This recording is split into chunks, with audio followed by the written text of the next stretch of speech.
in this life, who among us hasn't been hurt by a single word, a seemingly harmless remark that could sometimes shatter someone's heart?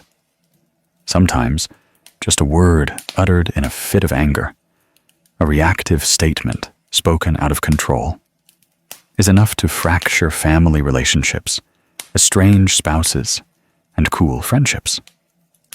Then, when everything passes, we sit back and sigh, thinking, if only I had remained silent for a moment. If only I had said one less word.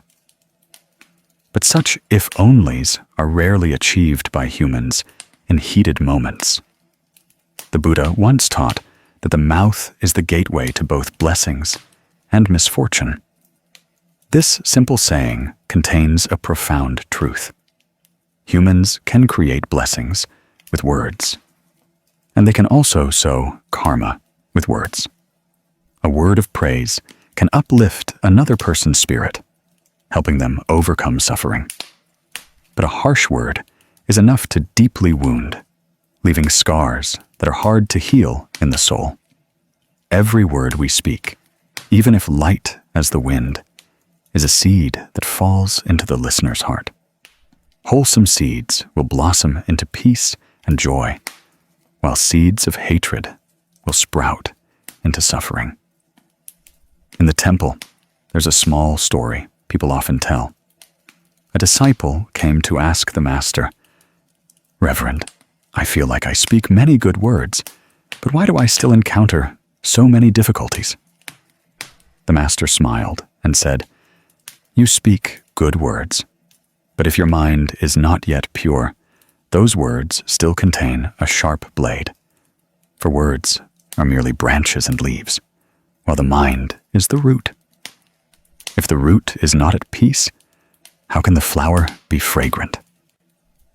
The master's words were like cool water, nourishing the disciple's heart, and they are also a reminder for each of us. Speaking less is not just about uttering fewer words, but about knowing when to pause to listen to oneself before listening to others. In today's life, everyone is in a hurry, rushing to act, rushing to speak, rushing to react. Social media makes words easy to utter, but difficult to retract. Some people lose sleep all night just because of a single comment. Others find their family bonds fractured and no longer wish to meet because of a few harsh words. And then, deep down, they don't suffer because of others' words, but because of their own reactions. The one who utters hurtful words suffers from regret. The one who hears those words suffers from holding on to them in their heart. Both lose their peace of mind simply because they didn't know when to stop before words became a knife. The Buddha taught that guarding one's verbal karma brings blessings as surely as a shadow follows a form. When we speak less, we are not timid or submissive people, but rather those who know how to keep their minds calm. For silence is not weakness, but wisdom. When words cannot bring peace, silence is precisely the most beautiful gift. In stillness, we learn to listen more deeply, see the suffering of others, and recognize the things we might have inadvertently let go of. If we pay attention, we'll notice that in moments of anger, words come out faster than thoughts. But after every argument, what remains is not victory or defeat, but weariness in the heart. Therefore, speaking less does not mean being mute, but choosing to speak when the mind is at peace. When the mind is not calm, all words are like stormy waves. When the mind is at peace, silence is also a great lesson. One who understands the Dharma is not someone who talks a lot about its principles, but someone who knows how to keep their heart still. Amidst all the gossip, a practitioner is not just someone who recites sutras daily, but someone who can listen without judgment, see others' faults, yet maintain a compassionate heart. Speaking less is not to isolate oneself from the world, but to protect inner peace. And sometimes, just 1 minute of pausing before speaking can save a relationship, preserve a smile, and soothe a suffering. As the Buddha taught, guarding one's mouth is guarding one's mind, and guarding one's mind is preserving one's blessings. Therefore today, if your heart is filled with things you want to say, slow down a beat. Ask yourself, will what I'm about to say bring peace to anyone? Will it bring peace to myself? If the answer is no, then silence is the most compassionate choice. Because when we speak less, we are planting seeds of peace and joy for ourselves and for others. Have you ever wondered why we are more easily hurt by a word than by an action? An action can cause physical pain, but a word can wound the mind. Wounds on the skin can heal, but wounds in the heart left by words can sometimes stay with us for life. Words have no form, no lasting echo, yet they are invisible arrows piercing human hearts. This is because words not only echo in the ears, but also etch deep into the mind. People suffer not just from what others do, but also from how they speak, their tone, and the hidden meaning in each word. When someone says something hurtful, the most painful thing is not the remark itself, but the interpretation we attach to it. We hear it, then we interpret it ourselves, ponder it ourselves, and gradually turn a single remark into endless sorrow. The other person says something and forgets it, but we carry it in our hearts like a red-hot coal, clutching it tightly as it slowly burns us each day. In Buddhist scriptures, the world-honored one taught that guarding one's speech is guarding one's mind, and guarding one's mind is guarding one's blessings, because when the mouth utters harmful words, the mind has already stirred first. When the mind stirs, karma arises. When karma arises, suffering follows. When we say something that hurts others, even if we don't see blood, we have sown an invisible wound in them, and that karma will return, causing us to suffer the fruit of that karma in the future. The Buddha also taught that words have 3 types: wholesome words, unwholesome words, and meaningless words. Wholesome words generate blessings. Unwholesome words create karma, and meaningless words lead to mental distraction. A true practitioner is one who speaks little but profoundly, little but kindly, little but brings peace to others. There's a small story that makes everyone fall silent upon hearing it. Miss Lan, a gentle, diligent office worker, always lived harmoniously with her colleagues. During a Monday morning meeting, amidst laughter, a colleague made a joke.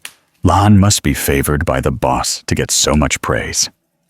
Everyone in the room laughed, but for Lan, that laughter felt heavy as a stone. The person who said it probably didn't think much of it, just wanted to joke around. But from that day on, Lan felt the glances change. Colleagues were hesitant to talk to her. Small whispers began to appear. She felt isolated, self-conscious, and sleepless for many nights. Then, one day, she submitted her resignation. A seemingly casual remark, thought to pass quickly, was powerful enough to make someone lose faith and joy in life. Lan wasn't angry at anyone. She just felt small amidst the words. She once confided, "It's not that I'm not strong. It's just that I don't understand why a single remark can hurt someone's heart so much." This is precisely what the Buddha pointed out.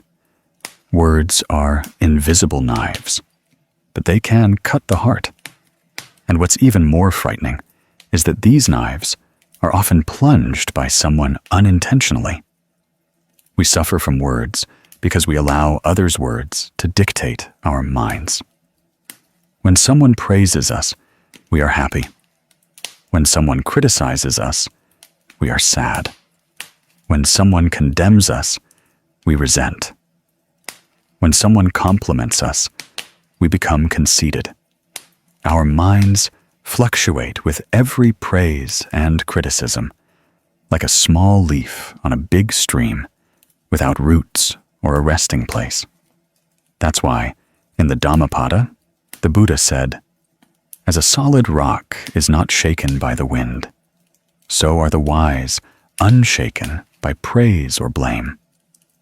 When we don't understand the Dharma, we believe that others' words can make us suffer. But in reality, words are just sounds, and suffering arises because our minds are not broad enough to contain them. The one who speaks unwholesome words sows karma for themselves. But the one who holds those words in their heart is the one who binds themselves to that karma. We cannot stop others from speaking, but we can choose not to suffer from what they say. A Zen master once taught his disciple, "When others scold you, treat it like wind blowing past your ears. If you hold on to it, you choose suffering. If you let the wind pass, you maintain peace." The human mind is like a lake. When a stone is thrown into it, the surface is disturbed. But if you allow time for it to settle, the water looks as it was before. But if you keep stirring because of that stone, the water will only become murkier. Others' words are like stones, and our minds are the lake. Choosing to remain calm is wisdom. In life, how many people suffer just because of a word uttered by another? A wife hears her husband say something harsh and feels hurt for a whole month. A child hears their parents criticize them and feels like they are not good enough. A friend hears someone misunderstand them and feels betrayed. But if we look with the eyes of the Dharma, we will understand that no one truly makes us suffer but ourselves. Suffering does not come from others' words, but from our clinging mind. When we can let go, those words dissipate like clouds passing over mountains. Guarding one's mouth is guarding one's mind. Guarding one's mind is guarding one's blessings. This saying not only teaches the speaker, but also the listener. Guard your mouth so as not to utter words that cause suffering. And guard your mind so as not to cling to things that cause you suffering. If everyone understood this, how much suffering in the world would lessen? When we speak wholesome words, we are creating blessings for ourselves. When we are silent in the face of unwholesome words, we are preventing those blessings from dissipating. Look back at your life, and you will see times when you suffered not because others did anything wrong, but because you were too sensitive to words. People just joke, but we think they're insulting us. Someone speaks sincerely, but we assume they are criticizing us. Because the mind is not at peace, any word that enters turns into an arrow. Only when the mind is clear can we listen without suffering, see without disturbance. A story from the time of the Buddha tells of someone who cursed the Buddha for 3 days, yet he remained calm and said not a word. When the person asked, "Why don't you react?" the Buddha said, If someone offers a gift, and I don't accept it, to whom does that gift belong? The person replied, "It belongs to the giver."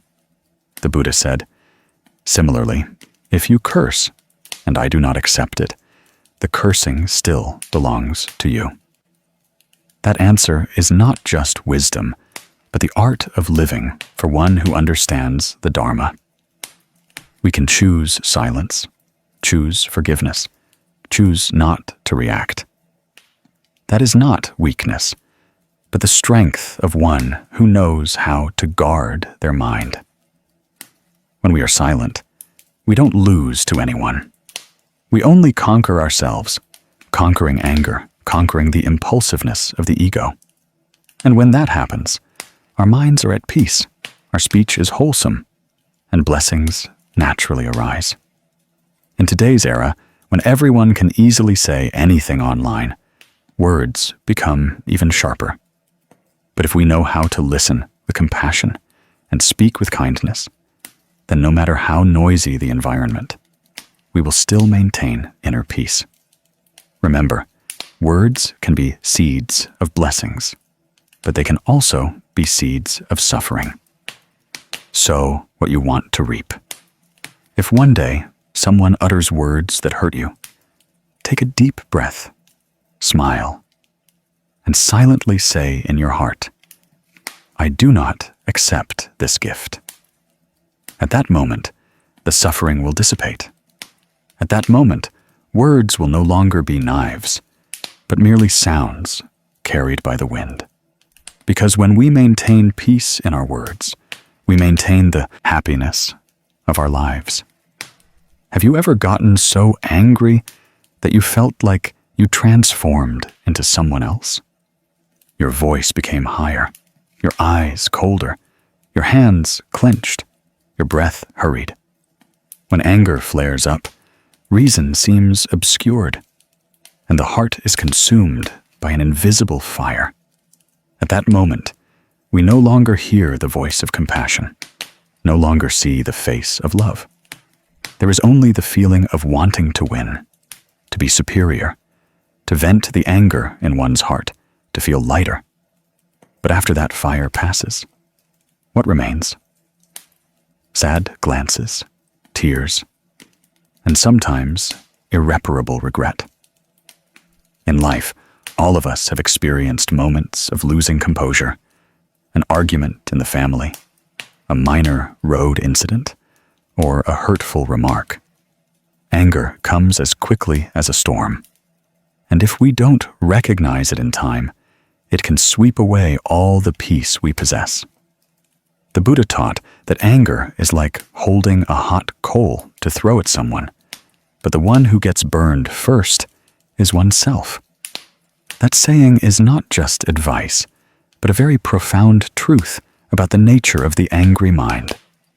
When we get angry, the atmosphere within us changes. Breath quickens, heart beats fast, face flushes, and the whole body tenses. At that moment, the one who is hurt first is none other than ourselves.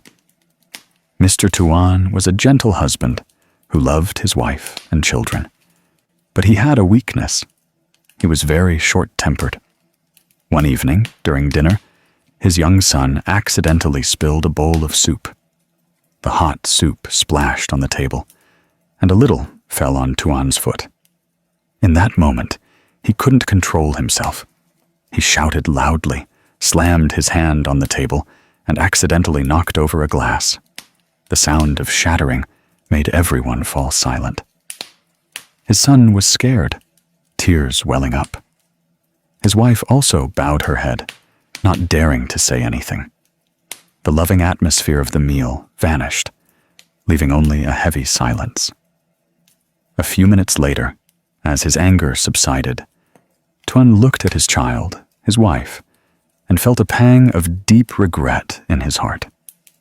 He didn't understand why such a small incident could make him become such a different person. That is the power of anger, a power that creates no good, but only makes us lose ourselves. When anger arises, the mind is obscured. The Buddha taught that when anger arises, wisdom departs. For anger is the energy of fire, while wisdom is the energy of light. When fire flares up, light is obscured. An angry person cannot see what is right, cannot hear what is proper. They only know how to vent their anger. But after venting, we often feel more hurt. From a Buddhist perspective, anger is one of the three poisons of humanity: greed, anger, and delusion. If greed makes us not know enough, and delusion makes us not know what is wrong, then anger makes us not know how to love. Anger is like a fire. When small, it only smolders in the mind. But if we let it ignite, it can burn down everything we have painstakingly built up. Family, friendships, work, all can be damaged by just 1 minute of losing control. An angry person not only harms others, but also harms their own body and mind. When angry, the body releases toxins. The cardiovascular system is affected, breath quickens, and blood pressure rises.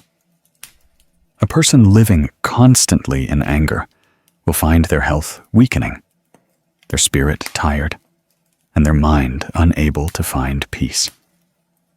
The more one cultivates and learns the Dharma, the more one understands that maintaining calmness is preserving blessings. A harsh word can destroy accumulated merits of a long time. An angry act can lead to lifelong regret.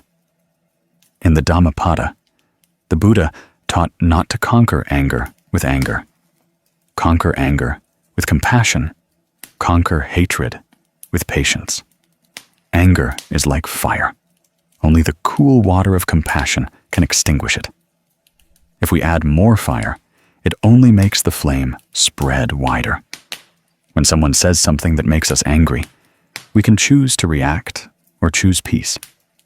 Reaction is instinct. Peace is wisdom.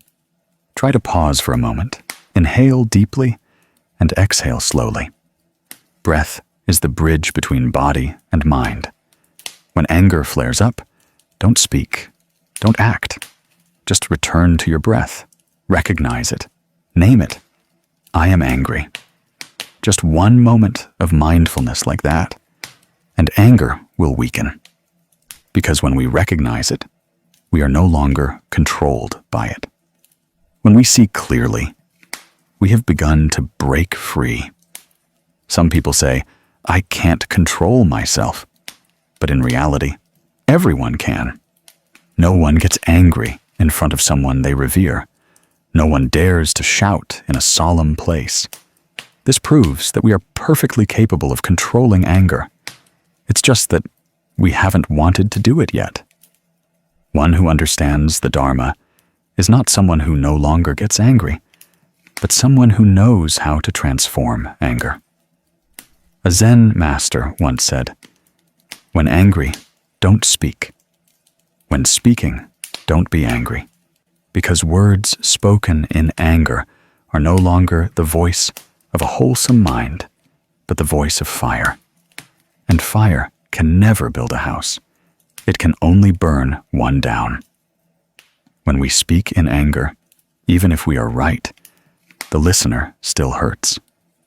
When we are silent in anger, we are cooling our own minds."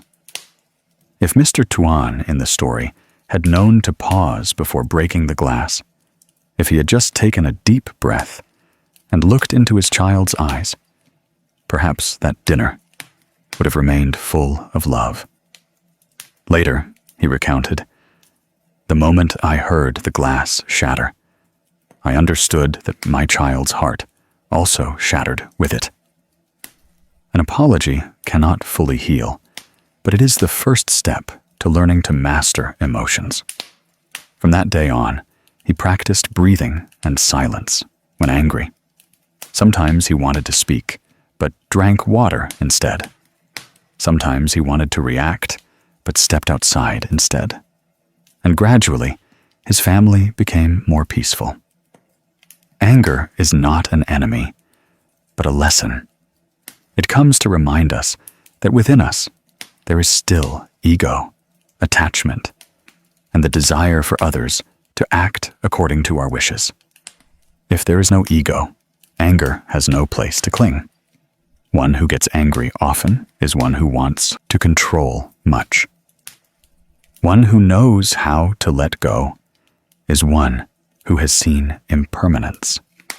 When we understand that everything arises from causes and conditions, and that everyone has their own suffering, we will see that anger is futile. When angry, remember the consequences.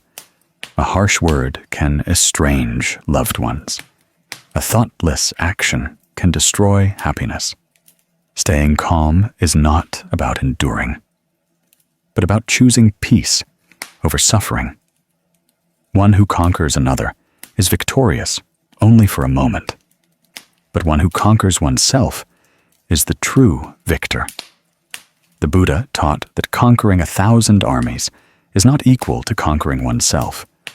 For conquering others is only for self-affirmation, but conquering oneself is for liberation. Anger is a mirror that clearly reflects the ego. When we are angry, look into our minds. Why are we angry? Because we think we are right. Because we think others are wrong. Because we feel insulted. But if we look deeper, we will see that anger is just a child crying for help within us.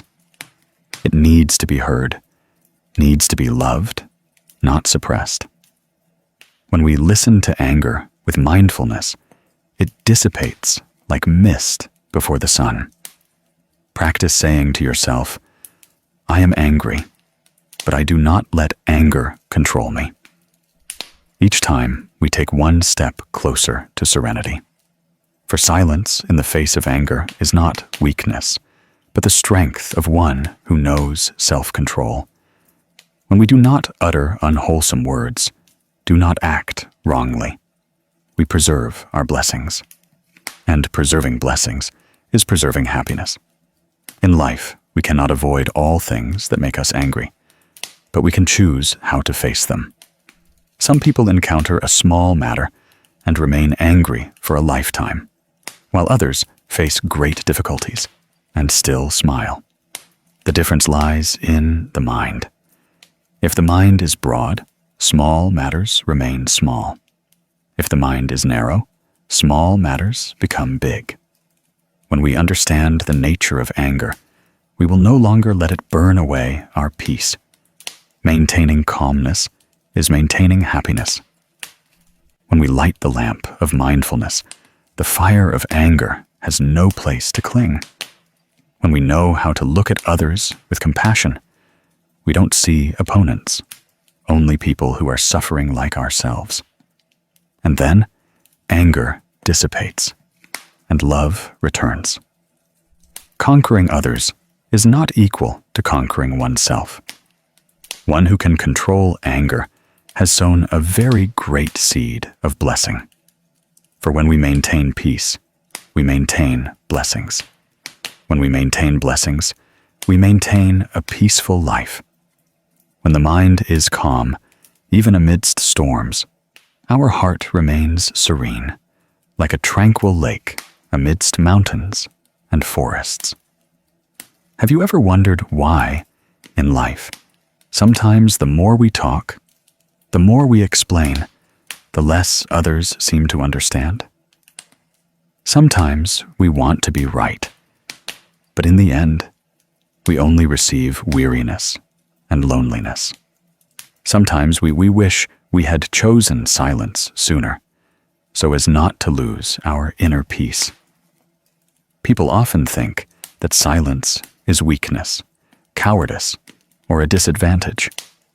But in reality, in Buddhism, silence is not avoidance, but an expression of wisdom and compassion.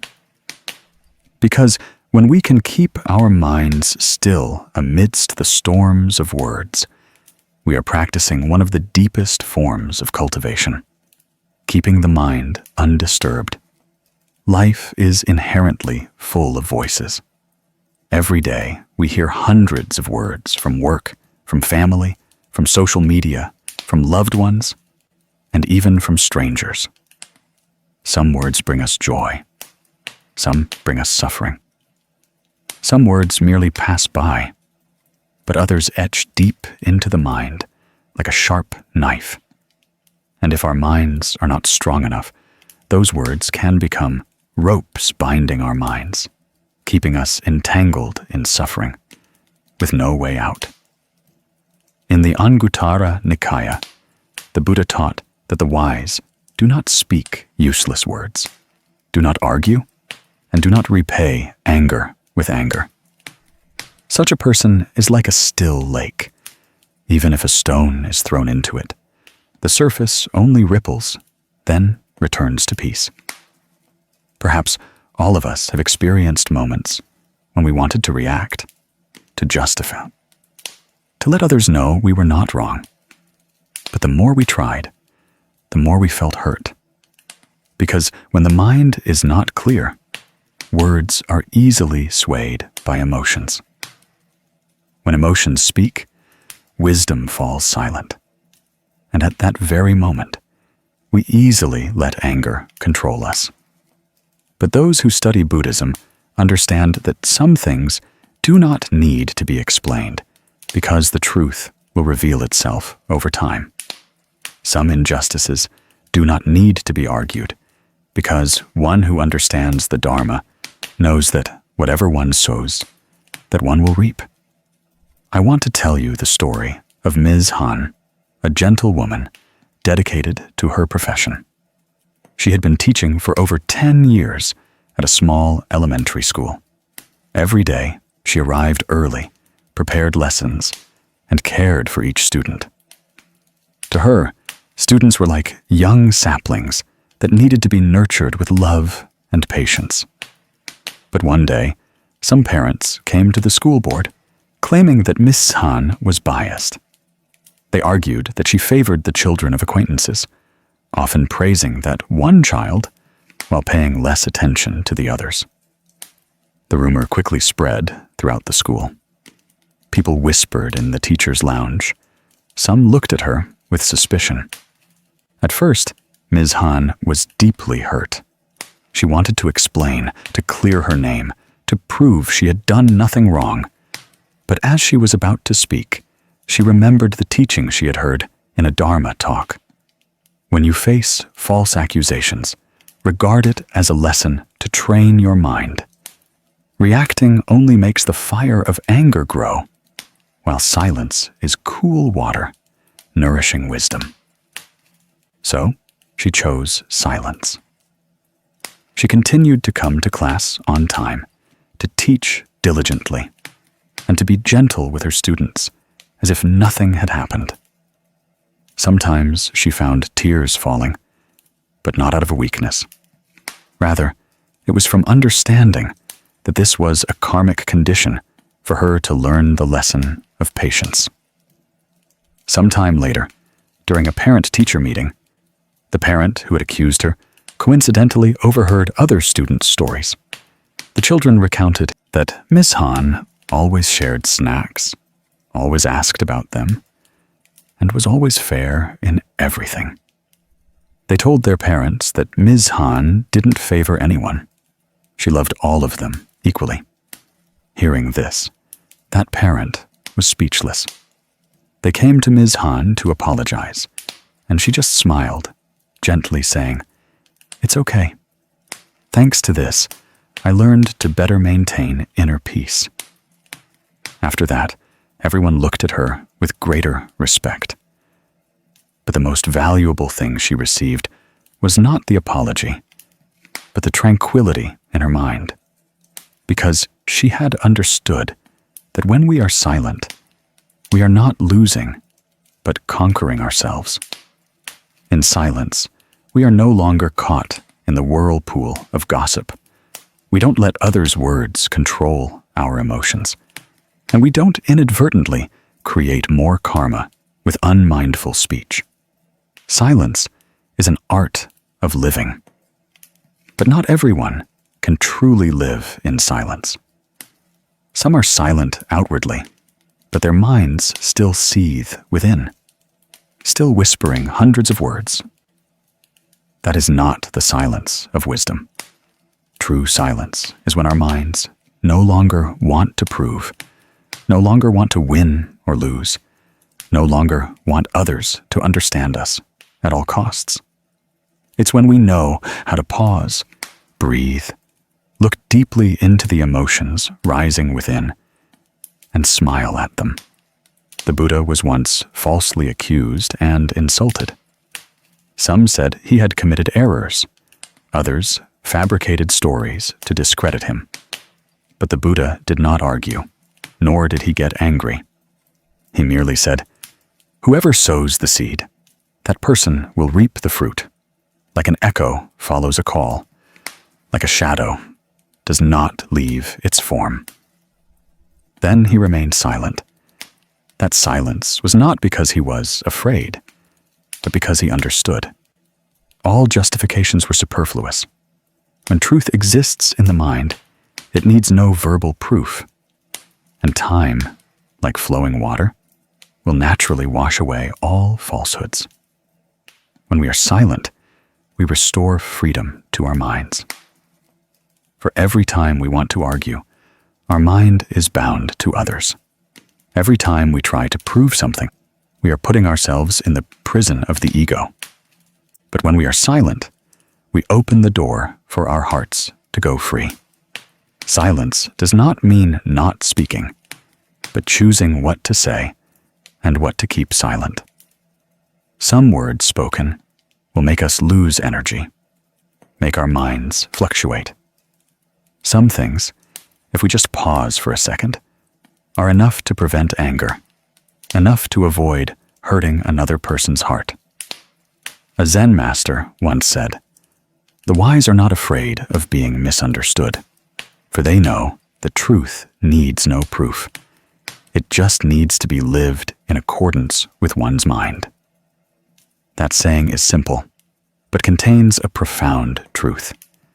In life, we often react when hurt by words, but rarely do we realize that reaction is precisely the cause of prolonged suffering.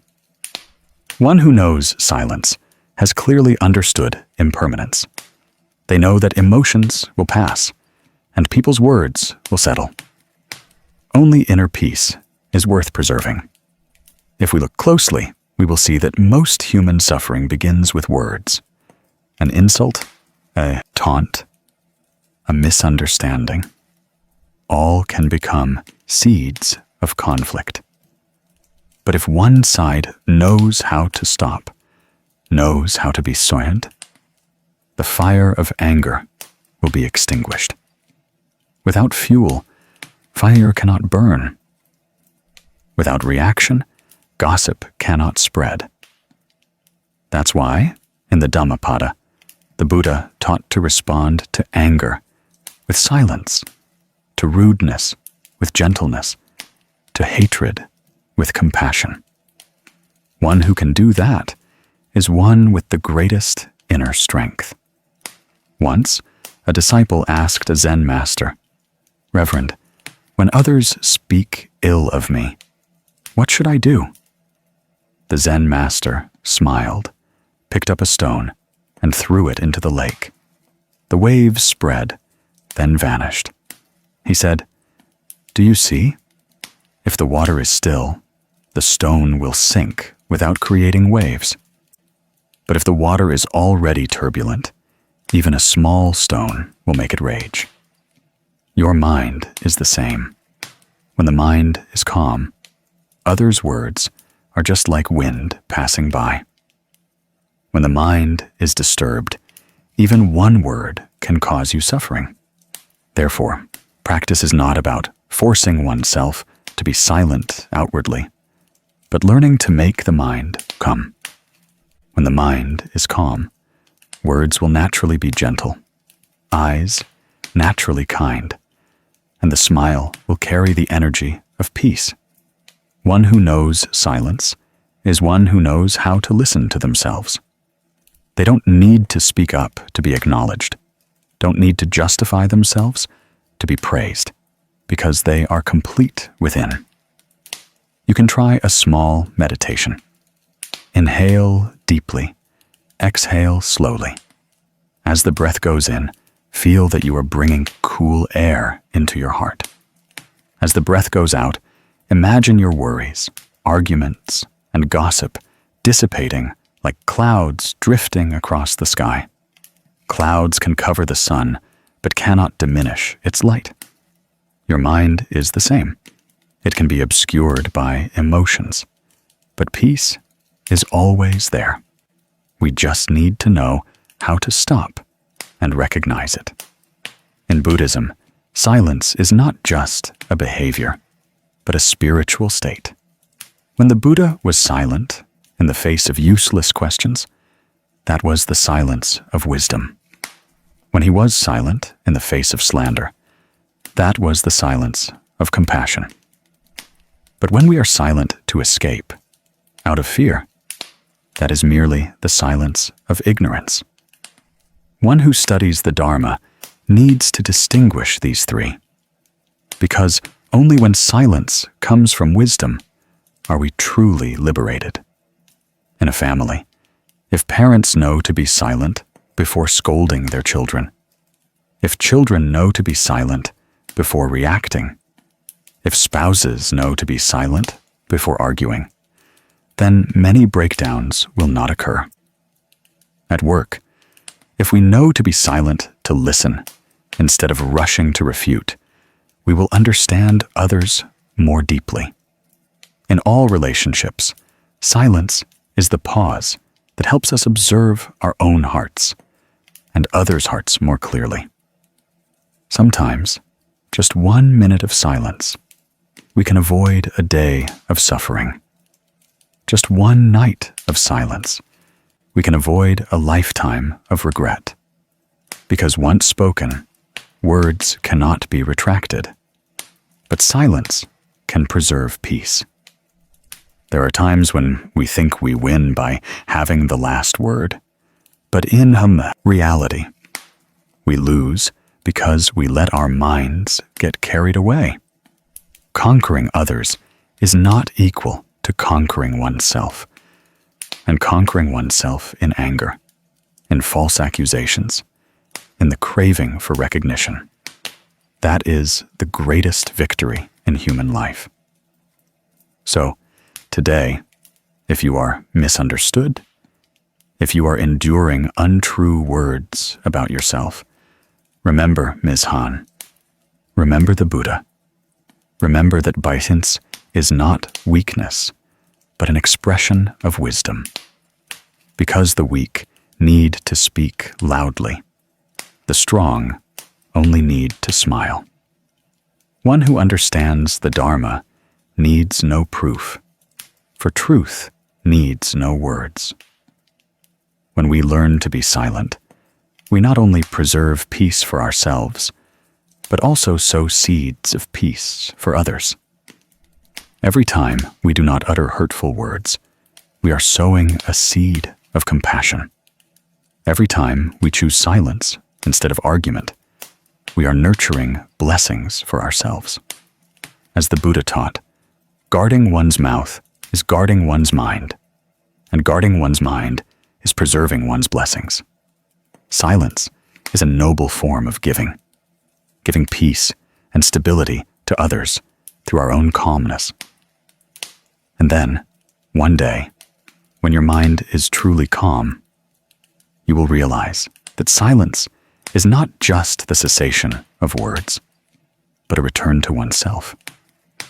In that silence, we hear our own heart, hear our breath, hear the rhythm of all things. We no longer need to conquer anyone, no longer need to be superior to anyone. We just need to keep our minds at peace so that happiness can bloom from within. Because in the end, One who understands the power of silence is one who holds the key to happiness. Not the silence of fear, but the silence of one who has truly understood. When we maintain peace in our words, we maintain the happiness of our lives. And when the mind is calm, even amidst storms, our heart remains serene, like a tranquil lake amidst mountains and forests. Have you ever wondered why just a small word can make a relationship fracture, cause someone to suffer, or make a family lose its laughter? Have you ever realized that just a casual remark can make others carry sadness for a very long time? In life, often what hurts us is not an action, but words. For words are like wind that blows by and dissipates, but their sound can echo forever in the listener's heart. The ancients said, "Misfortune comes from the mouth, and blessings also arise from the mouth." That saying is simple, but contains a profound law of karma. In Buddhism, karma is created through three paths: body, speech, and mind. Among these, verbal karma is the easiest to create, but also the hardest to undo. Because bodily actions can be stopped when we become aware, but once words are uttered, they cannot be taken back. The Buddha taught that words are seeds sown in people's hearts. Every word we speak is a cause. If that word is sincere, gentle, and nourishing, it will become a blessing. But if that word is poisonous, bitter, and sarcastic, it will become a cause of suffering. Therefore, a practitioner not only cultivates their mind, but also their mouth. Guarding one's mouth is guarding one's blessings. Speaking kindly is sowing goodness. Today, we live in a noisy world where everyone wants to speak, but few are willing to listen. Everyone wants to express, prove, and argue to defend their points of view. Few are willing to pause to see if the words they are about to speak are truly necessary, or if they will bring peace and joy to others. Some say that words cost no money. Choose your words to please one another. But it seems the older we get, the easier it is to forget that lesson. In the Dhammapada, the Buddha once taught that one who speaks much but does not practice is no different from someone counting another's cattle, getting none of the milk. Words not aligned with the mind are empty words. Words uttered from anger, delusion, or arrogance only pile karma upon karma. In contrast, words uttered from a compassionate and understanding mind can soothe others' pain like cool water in a parched desert.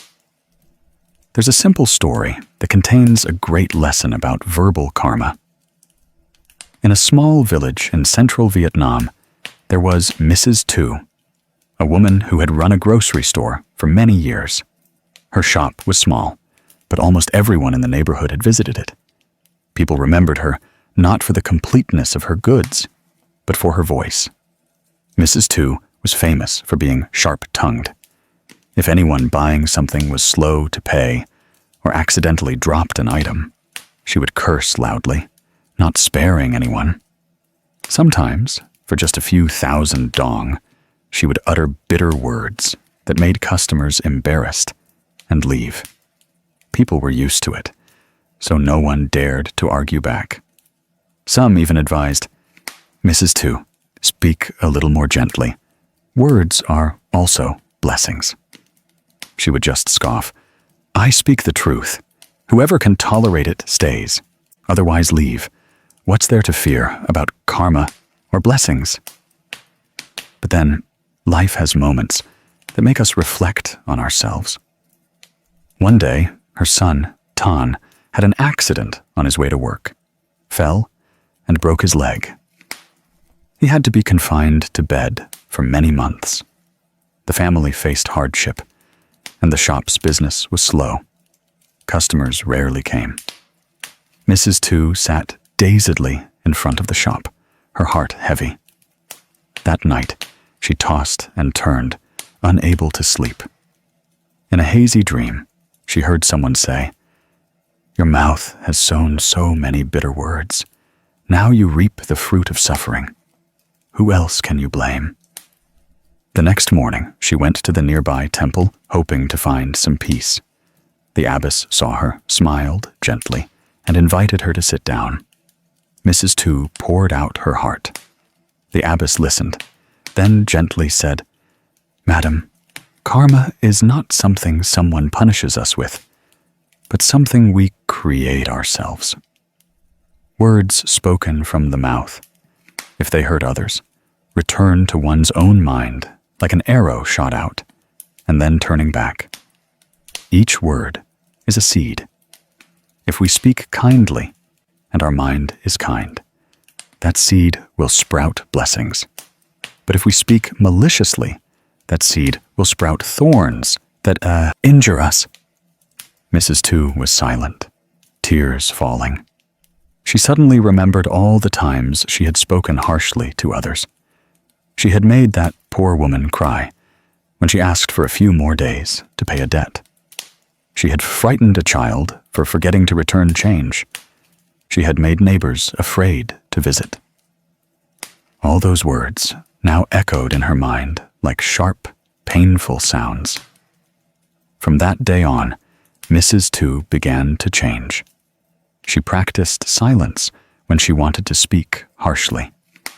Every morning, she sat quietly, reciting the Buddha's name, silently praying, "Please let me guard my mouth so as not to sow suffering for anyone." Gradually, her voice softened, her smile became gentler, and her eyes less fierce. People in the neighborhood were surprised. Mrs. Tu was completely different now. Her words sounded as gentle as the wind. Her shop became crowded again, not because the goods were cheap, but because everyone felt comfortable visiting. Her son, after his accident, recovered well and found a new stable job.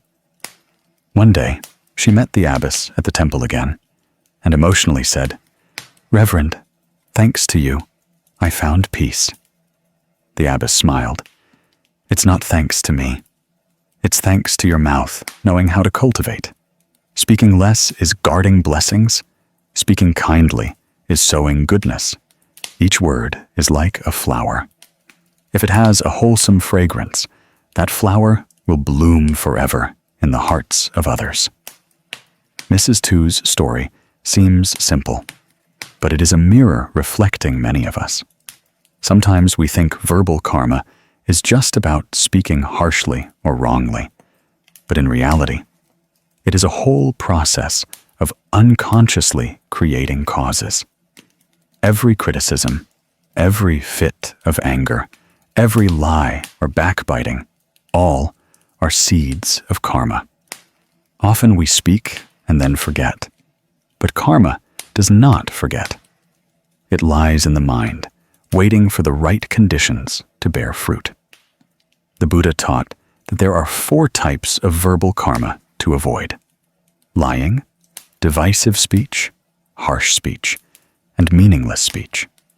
Each type harms our minds. When we lie, our minds are fearful and restless.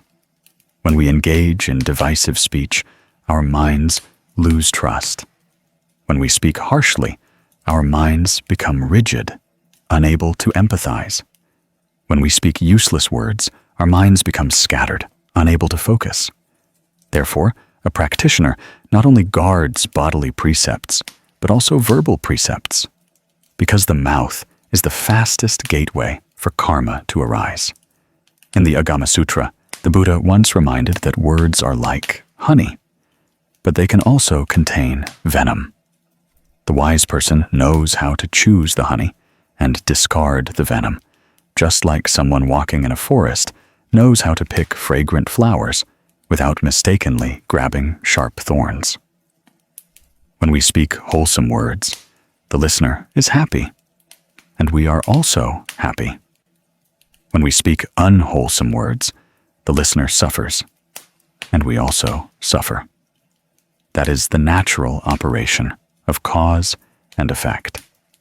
If we want less suffering in our lives, let's start by speaking less and listening more.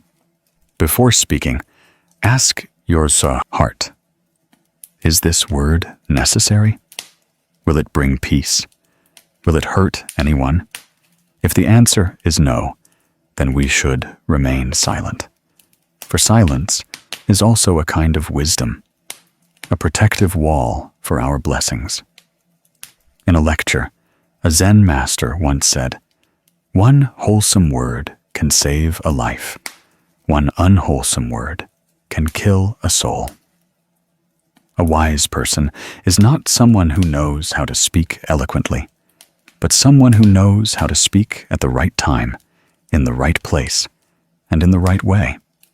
Some speak little, but people remember their words forever. Some speak much, but only leave weariness and resentment. Words are a bridge connecting us to the world. If that bridge is built with sincerity, compassion, and listening, we will cross others' lives gently. But if that bridge is built with anger, arrogance, and rivalry, we will cut off our own path to happiness. A practitioner is one who guards their words like guarding water in a cup. Because water easily diminishes and words easily flow away, but the consequences of words linger for a very long time. Guarding one's words is guarding one's blessings. Every time you want to say something unwholesome, recite the Buddha's name for a moment. When the mouth stops, the mind also stops.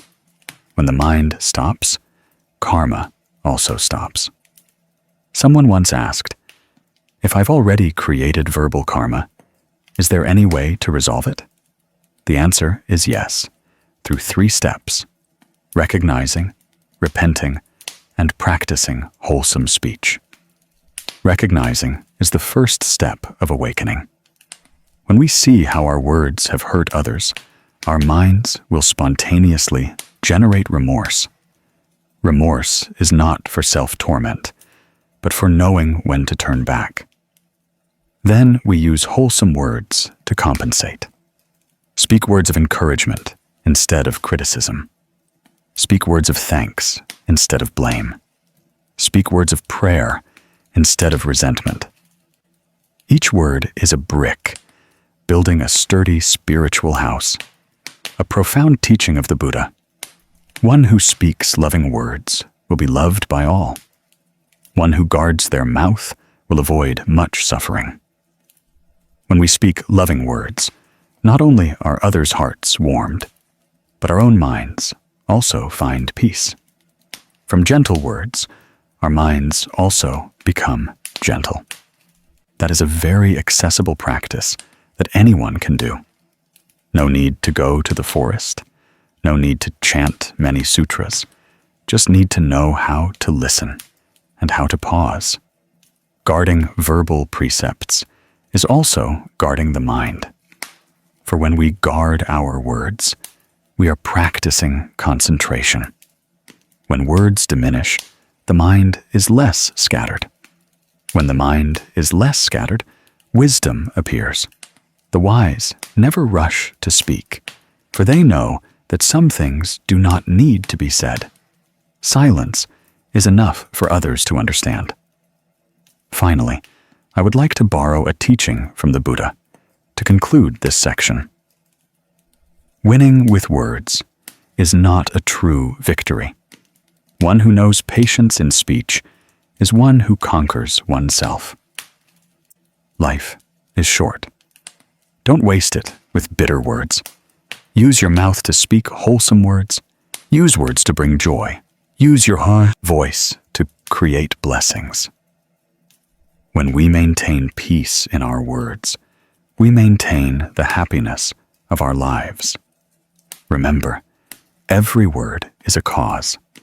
Every cause will bear fruit. Speaking less is guarding blessings. Speaking kindly is sowing goodness. Have you ever wondered why just a small word can make our hearts stir? Why some things happened a long time ago, but every time we remember them, there's still a smoldering annoyance in our hearts, like an unextinguished ember. Anger sometimes doesn't come from big things. It comes from a glance, an attitude, a casual remark. But the frightening thing is not what the other person said, but how long we've held on to it in our hearts. Every time we're angry, we feel like we're being hurt. We want to fight back, want the other person to know they're wrong. But in that anger, do we ever ask ourselves who we're angry at? Is it them? Or is it the weak part of ourselves? The part that doesn't know how to let go, doesn't know patience, isn't compassionate enough?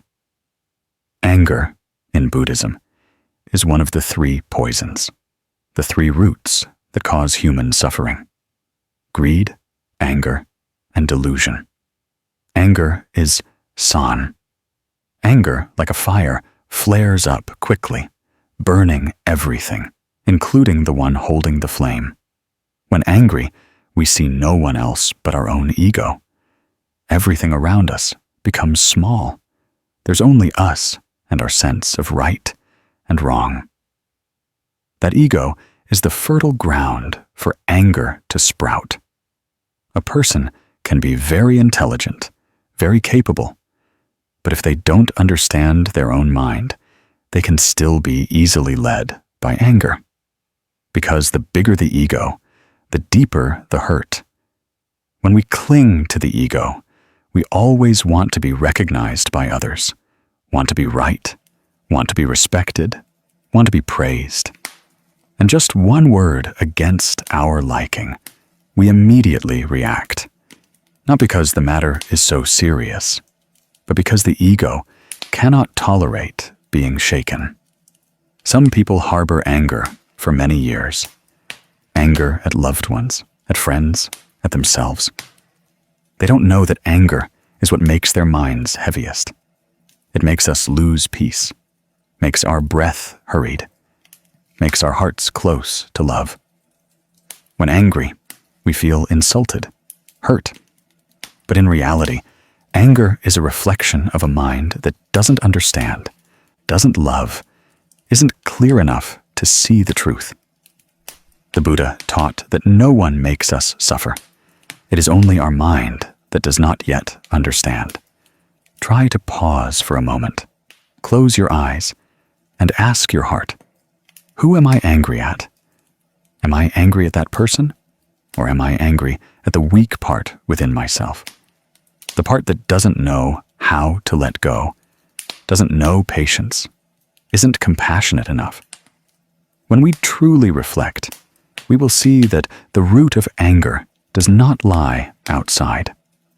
It arises from within, from unmet desires, from stubborn attachment, wanting things to be one's own way. When we wish others to understand us, but they don't, we get angry.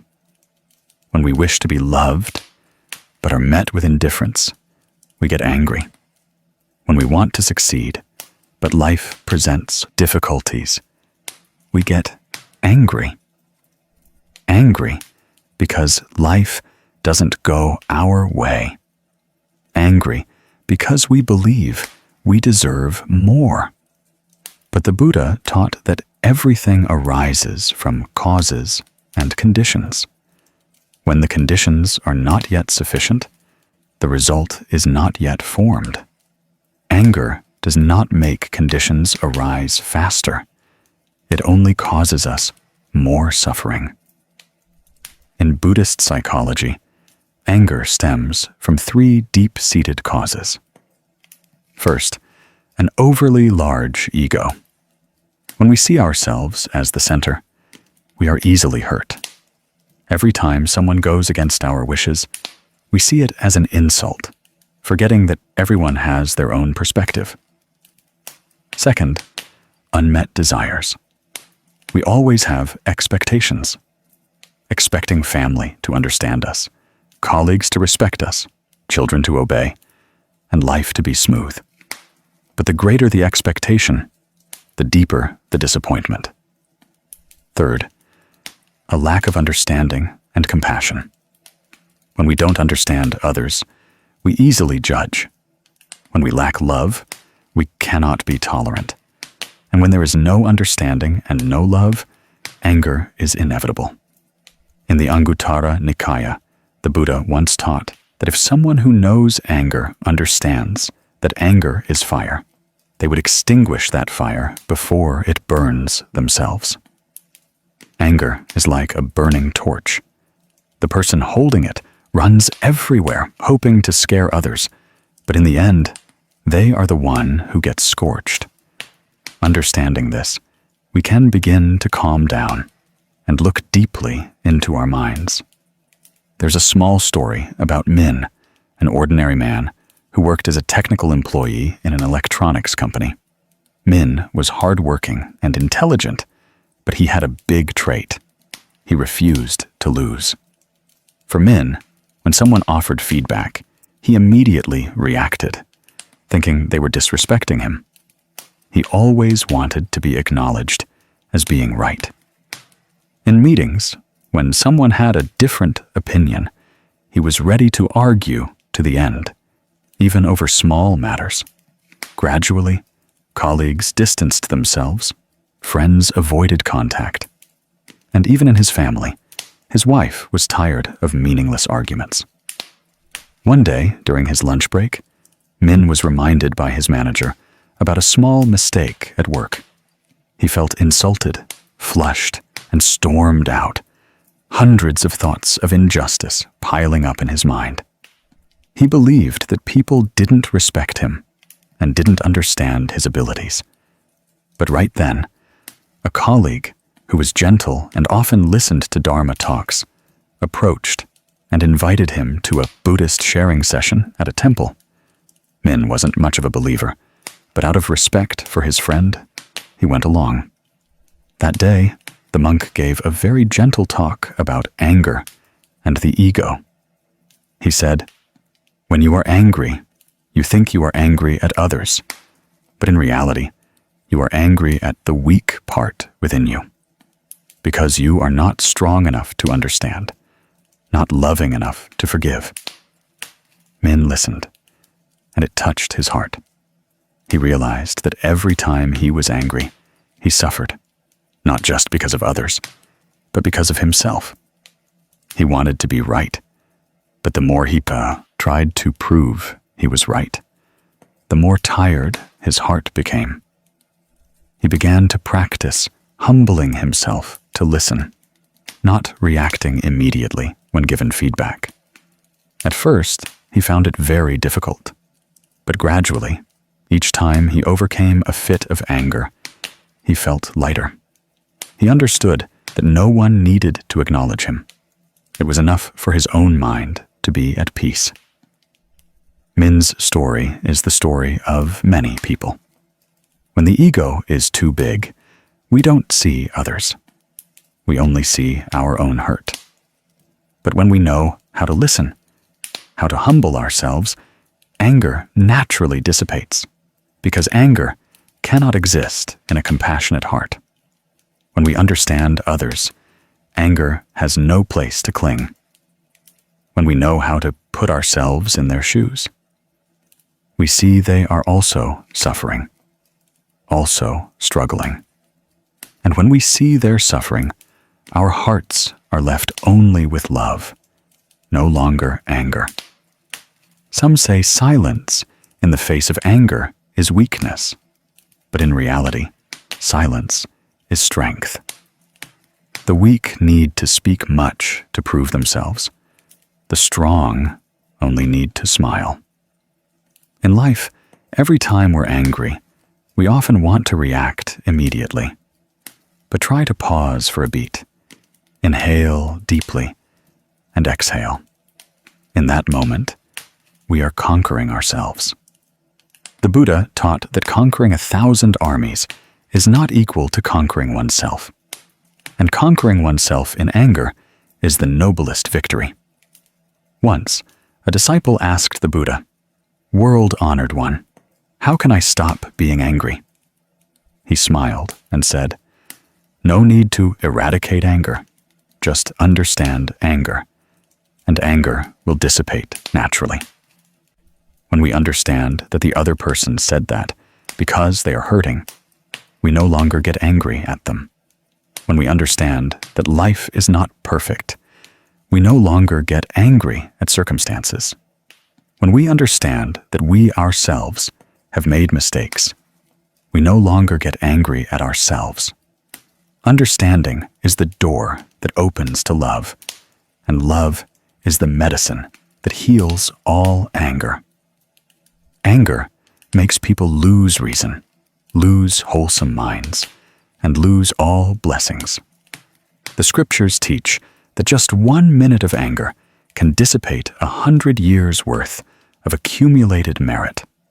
One who is often angry, their face ages quickly, their mind is always restless.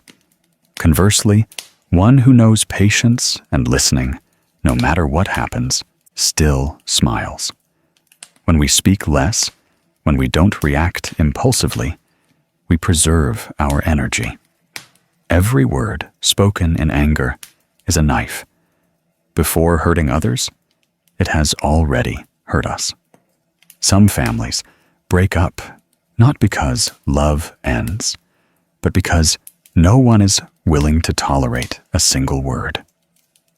Some people lose opportunities not due to lack of talent, but because they couldn't control a fit of anger. Some friendships drift apart just because of a casual remark in a moment of heat. When we calmly reflect, all the things we regret most are related to anger. Therefore, the root of spiritual practice is not just reciting the Buddha's name or upholding precepts, but also learning to control the angry mind. A practitioner is not someone who no longer gets angry, but someone who knows how to return to observe anger when it arises. They neither suppress nor indulge it, but look deeply to understand. When we see anger arising, we have separated ourselves from it. Anger is no longer us, but just an emotion that comes and goes. At that moment, we can smile and say, "Ah, anger is visiting." And with just that gentle recognition, anger gradually dissipates. Practice is not to be emotionless, but to prevent emotions from controlling us. Anger can come, but it comes and goes like the wind. But if we let it stay, it will become a storm in our hearts. Every time we stay calm, we are sowing a seed of peace. Every time we let go of a word, we are preserving a part of our blessings. Every time we listen, we are opening a door of understanding. And when there is understanding, love follows immediately. In life, to lessen anger, we must learn to look deeply. Look at people with eyes of understanding. Listen to them with ears of love. When someone says something that hurts us, instead of reacting, ask yourself, what suffering is that person experiencing that makes them speak like that? Perhaps they are worried, tired, scared, or also angry at someone else. If we understand, we will no longer get angry at them. One who knows love does not get angry. One who gets angry does not yet have enough love. Letting go of anger, we preserve a part of our peace.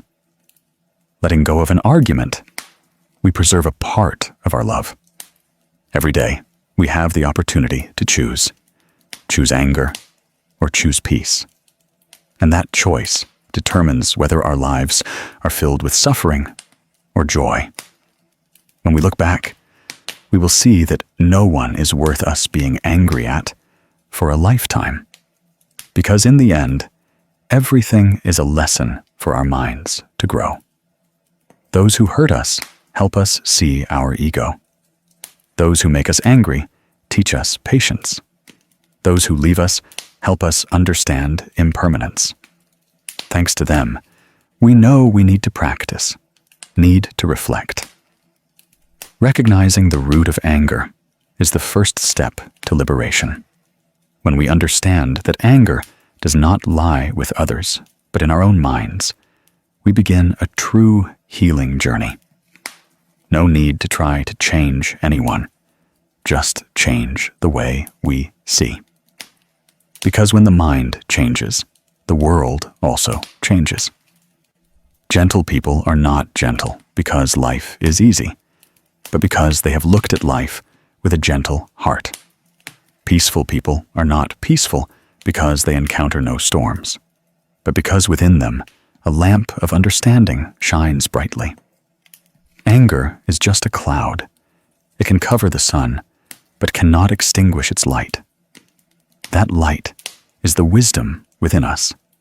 When we sit quietly, breathe slowly, and contemplate, that light radiates, dispelling the fog. And then we see clearly that no one makes us suffer. No one makes us angry. It is only our minds that are not yet clear enough. Finally, remember that silence is not for enduring, but for looking deeply. Patience is not for weakness, but for preserving peace. When we understand, we no longer need to argue. When we love, we no longer get angry. And when we are truly at peace, nothing external can disturb us. That is freedom. That is liberation. Have you ever wondered why anger can make us say things we later regret? Why just 1 second of hot temper is enough to fracture a relationship we spent a lifetime building? In those moments, we often don't realize we're being carried away. Anger is like a strong wind blowing through the mind, and we don't have time to close the door. It enters and shatters all the peace we painstakingly maintained. Then, when the wind passes, the heart is left with only emptiness and regret. Perhaps all of us have experienced such moments, when we want to apologize, but it's too late, when we want to go back, but have gone too far. Anger is not an enemy. It is a mirror reflecting our mind. If we know how to look, we will see in it the shadows of fear, hurt, and unhealed vulnerability. In Buddhism, anger is not seen as bad, but as a mental state that needs to be recognized and transformed. The Buddha taught that no one in this world has never been angry, but the wise know to stop, while the ignorant let it burn.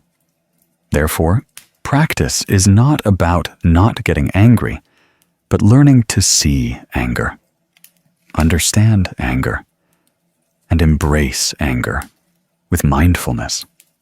When we are angry, the mind is burned by fire. But if we know how to use our breath to cool it, that fire will gradually extinguish. Conversely, if we nourish it with thoughts and words, it will flare up into a big fire, burning both ourselves and those we love. We suffer not just because of anger, but because we don't know we are angry. Often we react, we argue, we scold, we silently walk away. But deep down, we haven't recognized that the root of those actions is anger. Therefore, the first step to transformation is recognition. When we know we are angry, we have mastered half of it. Anger often arises very quickly. Just a word, a glance, a small action can be enough to ignite the fire in the mind. But if in that moment we manage to silently say to ourselves, "I am angry," that statement is like a mindfulness bell awakening the mind. It makes us pause, not getting caught in the emotional whirlwind. A practitioner does not chase after anger, but stands still to observe it. They don't rush to react, don't speak immediately, don't do anything when their mind is still hot, because they know that words spoken in anger are like an arrow shot. Once it leaves the bow, it cannot be recalled. The Buddha taught that to maintain peace, one must know how to stop. Stopping is not escaping, but giving the mind a quiet space to listen to oneself. When we pause, we have the opportunity to realize why we are angry, what we are angry about, and what that anger is telling us. After recognizing, the second step is to pause and breathe. Breath is the bridge between body and mind. When we are angry, our breath becomes hurried, our heart beats fast, and our body tenses. If we just return to our breath, the mind will calm down. Breathing in, we know we are breathing in. Breathing out, we know we are breathing out. It's that simple, but it's magic. Because in that moment, we have returned to the present. Anger lives in the past and future. It lives in recollection and anticipation. But when we truly live in this moment, anger has no place to cling. Mindful breathing is like cool water. Each inhale, we nourish compassion. Each exhale, we release worries. The third step is to observe. Once we have stopped and breathed, we can look at anger as if watching a cloud float across the sky. The cloud is not the sky, just as anger is not us. It comes and goes. Nothing lasts forever. We only suffer when we think that anger is us, when we let it control all our actions. But if we look at it with the light of understanding, we will see that anger is just a temporary emotion. It comes due to conditions and will dissipate when we are calm enough to see it. There's a very beautiful story about a mother named Mai that makes many people shed tears after hearing it. Ms. Mai was a gentle woman, living with her husband and 3 young children. Her life was not extraordinary, but the pressure was immense. Every day she worked and took care of meals, children's studies. Sometimes she came home late. The house was messy. The children were crying. And she was so tired, she just wanted to scream. She once said that sometimes she felt like a boiling pot. Just a small spark would make anger erupt. One afternoon, upon returning from work, she saw her phone lying shattered on the floor. Her 5-year-old youngest daughter was standing there, crying. Anger flared up very quickly. In her mind, she only wanted to scream, wanted to ask why her child did that. But right then, she suddenly remembered what the abbess had taught in a Dharma talk. Before speaking in anger, pause and take 3 breaths. She tried to take a deep breath, then exhaled once, twice, 3 times. Just 3 breaths. But miraculously, the anger gradually subsided. As her mind calmed, she saw her child's frightened face, small hands trembling. And the first thing she said was not a word of blame, but, "Does your hand hurt?"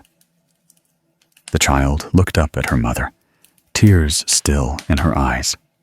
She rushed to hug her mother, saying through sobs, "I'm sorry, Mom." Ms. Mai was speechless, feeling something very profound.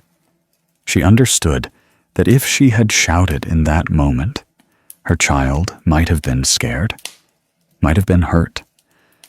But thanks to 3 breaths, she preserved love. From then on, she called that method the 3 magical breaths. Every time she felt angry, she would stop and breathe 3 times before speaking. She said her life became lighter from then on, her home warmer, and her children closer. Ms. May's story sounds simple, but it is a vivid testament to the power of mindfulness. 1 breath can save a relationship. 3 breaths can preserve a whole home. Because when we breathe mindfully, we are no longer a victim of anger. We become its master. And when we master anger, we master ourselves. The wise do not extinguish anger by force, but by understanding. They don't say, "I must not be angry," but "I am angry, and I know it." They don't try to hide their emotions, but embrace them with a compassionate mind. Because anger is also a part of being human. If we chase it away, we only make it grow stronger.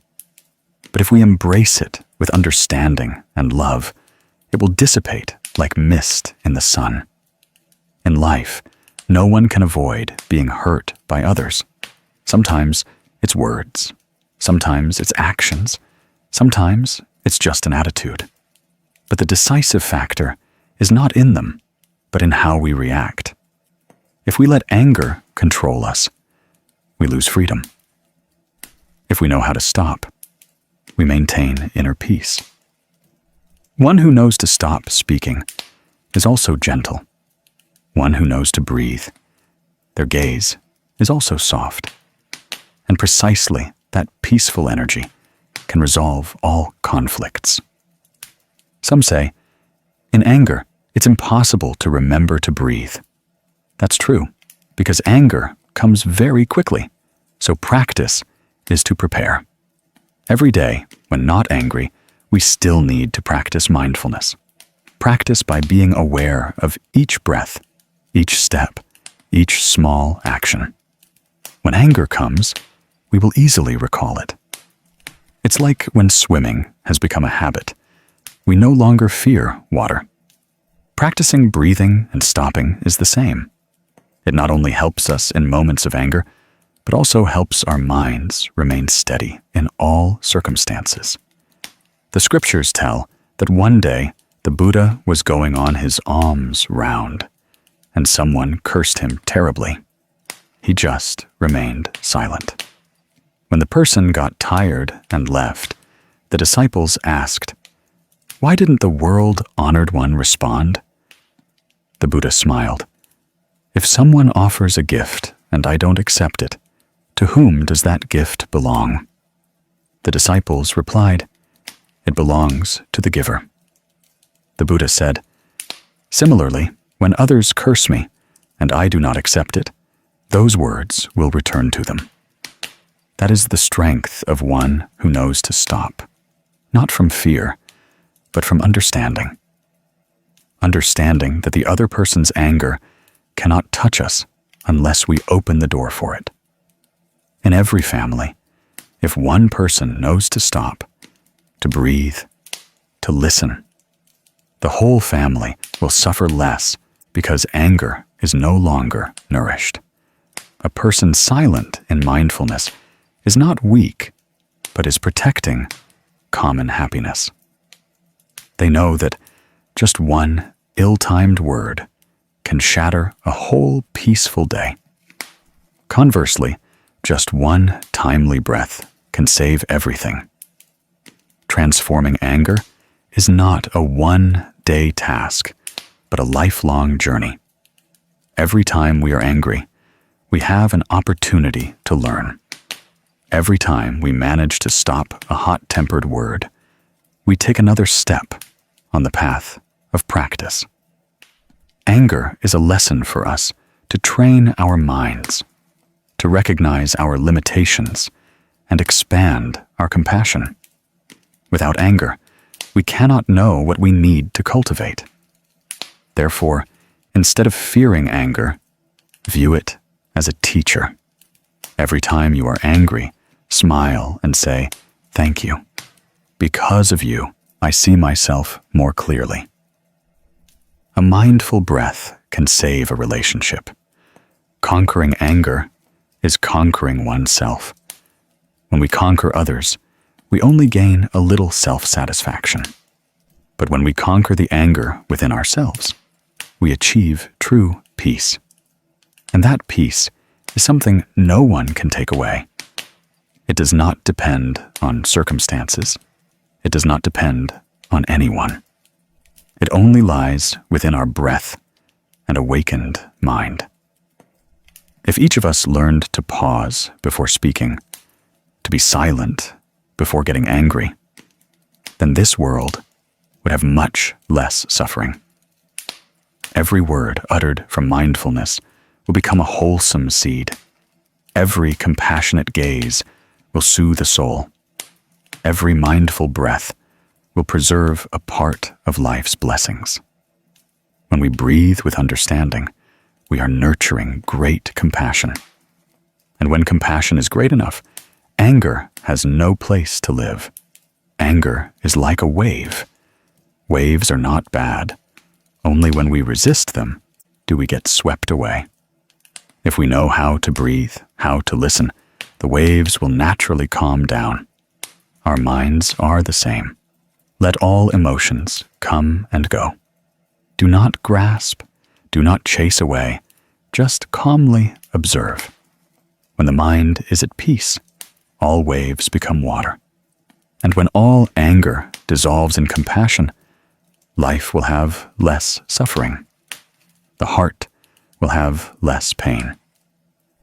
When we know how to pause before a word, breathe before a reaction, smile before a misunderstanding, then we are sowing seeds of peace for our whole life. Every day, we can choose anger or choose peace, choose argument or choose silence. And when we choose peace, we are choosing the Buddha within our hearts. Have you ever wondered why, born into the same family, some homes are always warm and peaceful? Children and grandchildren get along, and everything goes well, while others are always troubled by arguments and gossip, even if no one intends to do harm? Could it be that the blessings of a family come not just from money or fame, but are also created by the wholesome words of those within the home? The ancients said, "Guard your mouth as you guard gold." That saying not only teaches us to be careful in communication, but also reminds us about verbal karma, an invisible karma, but with the power to determine the destiny of each person and even an entire lineage. When we speak, a sound echoes and then dissipates, but the energy of those words still remains. A harsh word can sow sorrow into others' hearts, making the atmosphere in the home heavy and cold. A gentle, comforting word can resolve so much resentment, reconnecting distant souls. Words are seeds. Whatever seed we sow, that fruit we shall reap. If every day we sow words full of anger, we will reap restlessness. If we sow words full of love, we will receive peace and happiness. In the Dhammapada, the Buddha taught that conquering 1,000 enemies is not equal to conquering oneself. The self he referred to is not far away. It is precisely the mouth, the open door of the mind. A practitioner not only cultivates their body and mind, but also their speech. Because an unmindful word can create karma deeper than an action. Words arise from the mind. If the mind is angry, words come out full of sharp blades. If the mind is pure, words are like cool springs. Therefore, to preserve blessings, one must first guard one's mouth. Some say, "I speak the truth. I am not malicious." But truth, if not skillfully spoken, can can also hurt others' hearts. Truth without compassion becomes a blade. Words, even if true, but not spoken at the right time or in the right way, can also cause harm. The Buddha taught that wholesome speech must have 4 elements: truthful speech, beneficial speech, gentle speech, and timely speech. If we lack one of these 4, words can become an arrow, harming one's own blessings. There's a story about a small village where Mr. Ba, the clan elder, lived gently and spoke little, always respected by everyone. In family meetings, when everyone was hot-tempered, arguing over ancestral offerings or grave sites, he would sit quietly, only occasionally speaking a few gentle words. Ancestral graves are the roots. The living should live in harmony so that descendants remember their gratitude. Just that one remark calmed everyone's temper. People noticed he never raised his voice at anyone, nor did he seek more for himself. Once, his grandchild asked, "Grandpa, why don't you argue, even when they're wrong?" He just smiled. Winning an argument, my child, means winning words, but losing blessings, losing harmony, losing merit. I choose to guard my mouth, to keep my mind at peace. Many years later, people observed that his children and grandchildren were all successful, lived harmoniously, and no one ever heard of discord in that home. The villagers often said, "Mr. Ba's family is blessed because he knows how to guard his mouth." Upon reflection, that was not just empty praise. In Buddhism, verbal karma is one of the 3 great karmas: body, speech, and mind. If the mouth often speaks evil words, lies, divisive words, or backbiting words, bad karma accumulates, reducing blessings, causing mental unrest and family disharmony. But if the mouth speaks wholesome words, dharma words, or words of reconciliation, blessings naturally increase. Guarding one's mouth not only protects oneself from suffering, but also preserves blessings for the whole family. In life, how many times have we regretted a harsh remark?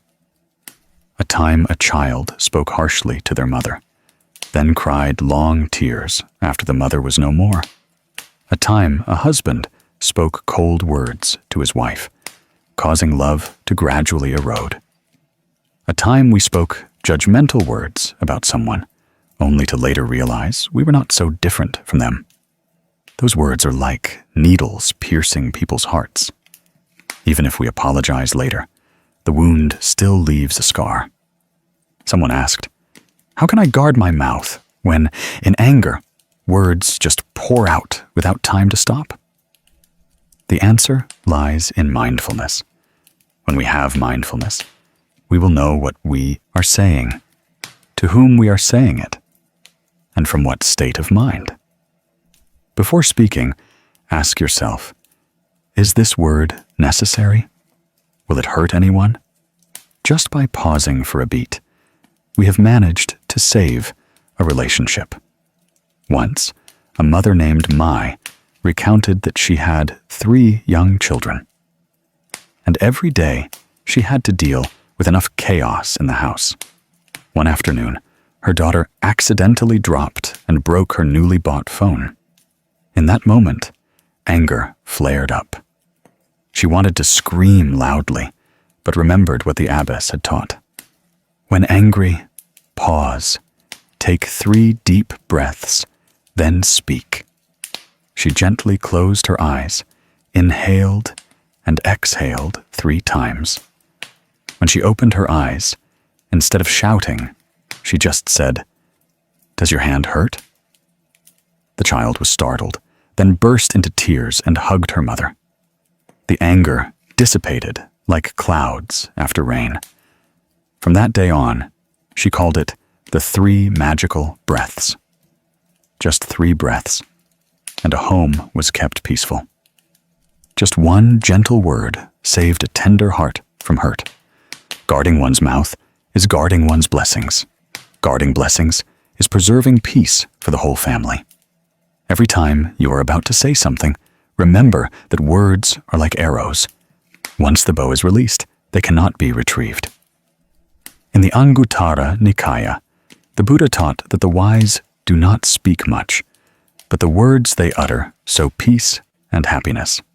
Some people like to talk, but every time they speak, others listen, because their words carry the energy of understanding and compassion. Conversely, some people talk all day, but they speak only to win or lose, to satisfy the ego, so their words are empty. A truly blessed person is one who knows to speak at the right time with the right words and knows when to be silent. Try looking around you. In families where adults know how to be gentle, soft-spoken, and listen, the children and grandchildren are respectful and obedient.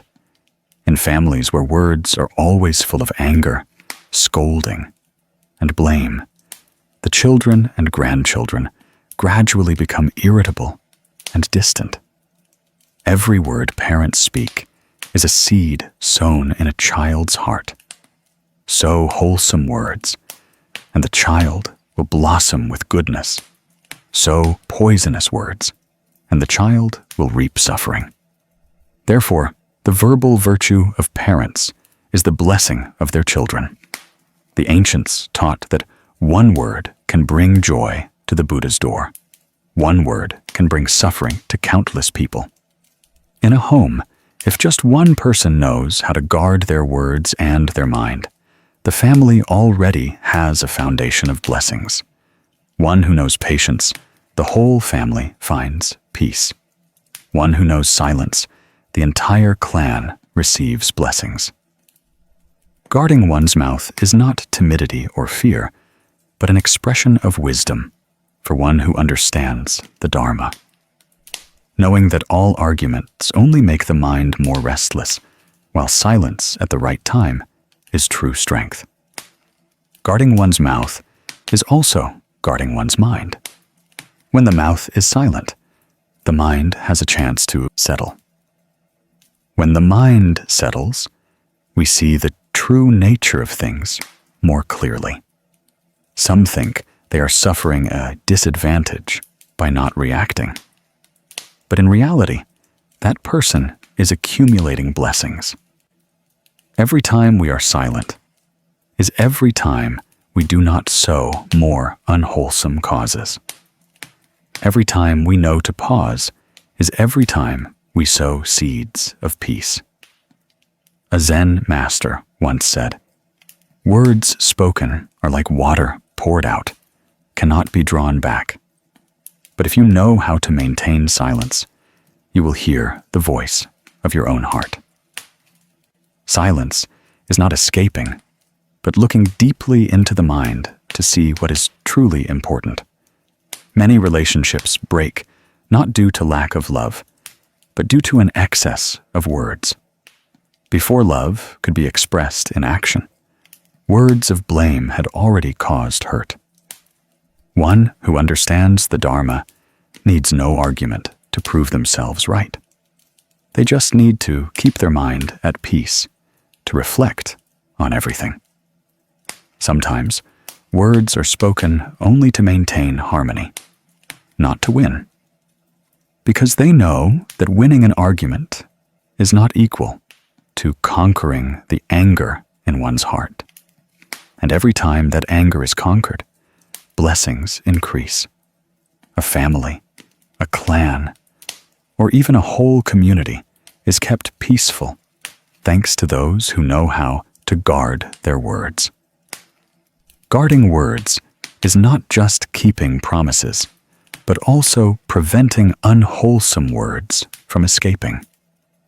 One who knows to be silent when necessary, knows to speak wholesome words at the right time, is one who practices the Dharma in daily life. Practice speaking blessings instead of judging. Practice praising instead of criticizing. Practice listening instead of rushing to react. Every time you want to speak negatively, remember that every word uttered carries energy.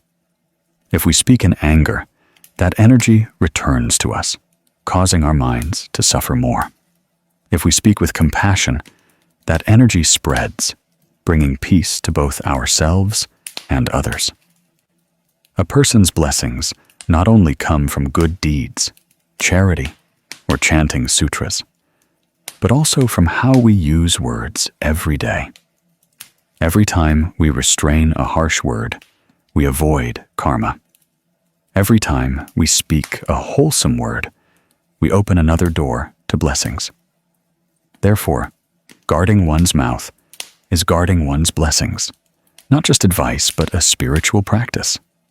That practice is simple. Anyone can practice it in every breath, every conversation, every meal, every family meeting. When we know how to be silent, to listen, how to speak truthful and gentle words, we are practicing right in the midst of life without needing to go to mountains or temples. Finally, when we maintain peace in our words, we maintain the happiness of our lives. One who guards their speech, the family finds peace. A family that knows to guard their speech, the clan prospers. Each word is a seed. Sow wholesome words so that our children and grandchildren can reap a harvest of blessings in the future. Guarding one's mouth does not make us lose anything, but helps us keep everything. Keeping the mind at peace, keeping the home peaceful, preserving blessings for children and grandchildren, and keeping our hearts pure like a candle flame in the night. Because one who knows how to speak wholesome words, knows how to pause before speaking unwholesome words, is one who is walking on the path of the Buddha, the path of true peace. Once we have learned to guard our words so as not to cause harm, the next step on the path of cultivating wholesome speech is to learn to speak wholesome words. For silence is preserving blessings, but wholesome words truly sow blessings. Have you ever wondered? Just one gentle word can make the atmosphere in a home so warm, while a harsh word can make an entire afternoon gloomy. It all comes from the energy of word. Words are not just sounds. They are waves of energy entering people's hearts, softening rough edges, or also hardening people's minds. One who cultivates their speech will gradually see their life transform. They speak wholesome things. Their minds are at peace. Their homes are peaceful. They sow gentle energy, turning everyone encountered into a source of good. For as the Buddha taught, a loving word has more power than 1,000 admonishments. Wholesome words are the seeds of happiness, cool water, nourishing both oneself and those around us. We still think that to nurture happiness, we need wealth, fame, big things. But the truth is, sometimes happiness begins with a kind word, a timely thank you, a sincere apology, a simple word of love. When we practice speaking wholesome words, not only are listeners healed, but we are also nourishing our own minds. Some people spend their whole lives seeking joy far away, unaware that joy is hidden in their very breath, in every daily utterance. Every word we speak is a seed sown. Wholesome seeds will bear peaceful fruits. Unwholesome seeds will bear fruits of suffering. Verbal karma is not just when we speak ill, lie, or say harsh words, but also when we forget to speak wholesome words, forget to sow good seeds. Silence also has two sides. If silent to to listen, it is wisdom. But if silent out of indifference, it is ignorance. Therefore, one who studies wholesome speech not only knows how to guard their mouth, but also knows how to use their mouth to sow peace for the world. In the Anguttara Nikaya, the Buddha taught that there are 4 types of speech that the wise should remember: truthful speech, beneficial speech, gentle speech, and timely speech. These are the 4 principles of verbal virtue. When we speak wholesome words, we are practicing all 4 of these things. We speak truthfully because we do not lie. We speak beneficially because we want the listener to find peace. We speak gently out of compassion, and we speak at the right time because we know restraint. One who speaks like this, even if only a few words each day, is enough to fill their family with light. Let's try to pause and listen to ourselves. In one day, how many wholesome words do we speak? How many meaningless words? How many words make others feel heavy-hearted? Sometimes, just reducing one useless word and adding one gentle word can change life, because words are the bridge connecting heart to heart. A bridge built with compassion is strong, while a bridge built with anger soon collapses. The story of Hui is a testament to the power of wholesome words. Hui was a gentle but quiet young husband. He loved his wife and children, but never showed it. During the day, he worked. In the evening, he would just silently eat dinner, look at his phone, and go to bed. Sometimes, when his wife talked, he would respond indifferently, not because he didn't love her, but because he thought, "Why speak? My wife and children already know." But gradually, that silence became a distance. His wife felt her husband was cold, becoming sad. His child saw his father smile less and became timid. The atmosphere in the house was heavy, as if something unspoken lingered. One day, he accidentally watched a Dharma talk. The master taught that the 3 wholesome words the wise should speak every day are thank you, I'm sorry, and I love you. Thank you to cultivate gratitude, sorry to cleanse anger and delusion, and love to nourish compassion. After listening, Hui was speechless. He realized he had never spoken those words throughout his years as a husband and father. He thought perhaps it was time for him to change. From that day on, he practiced speaking those 3 words every day.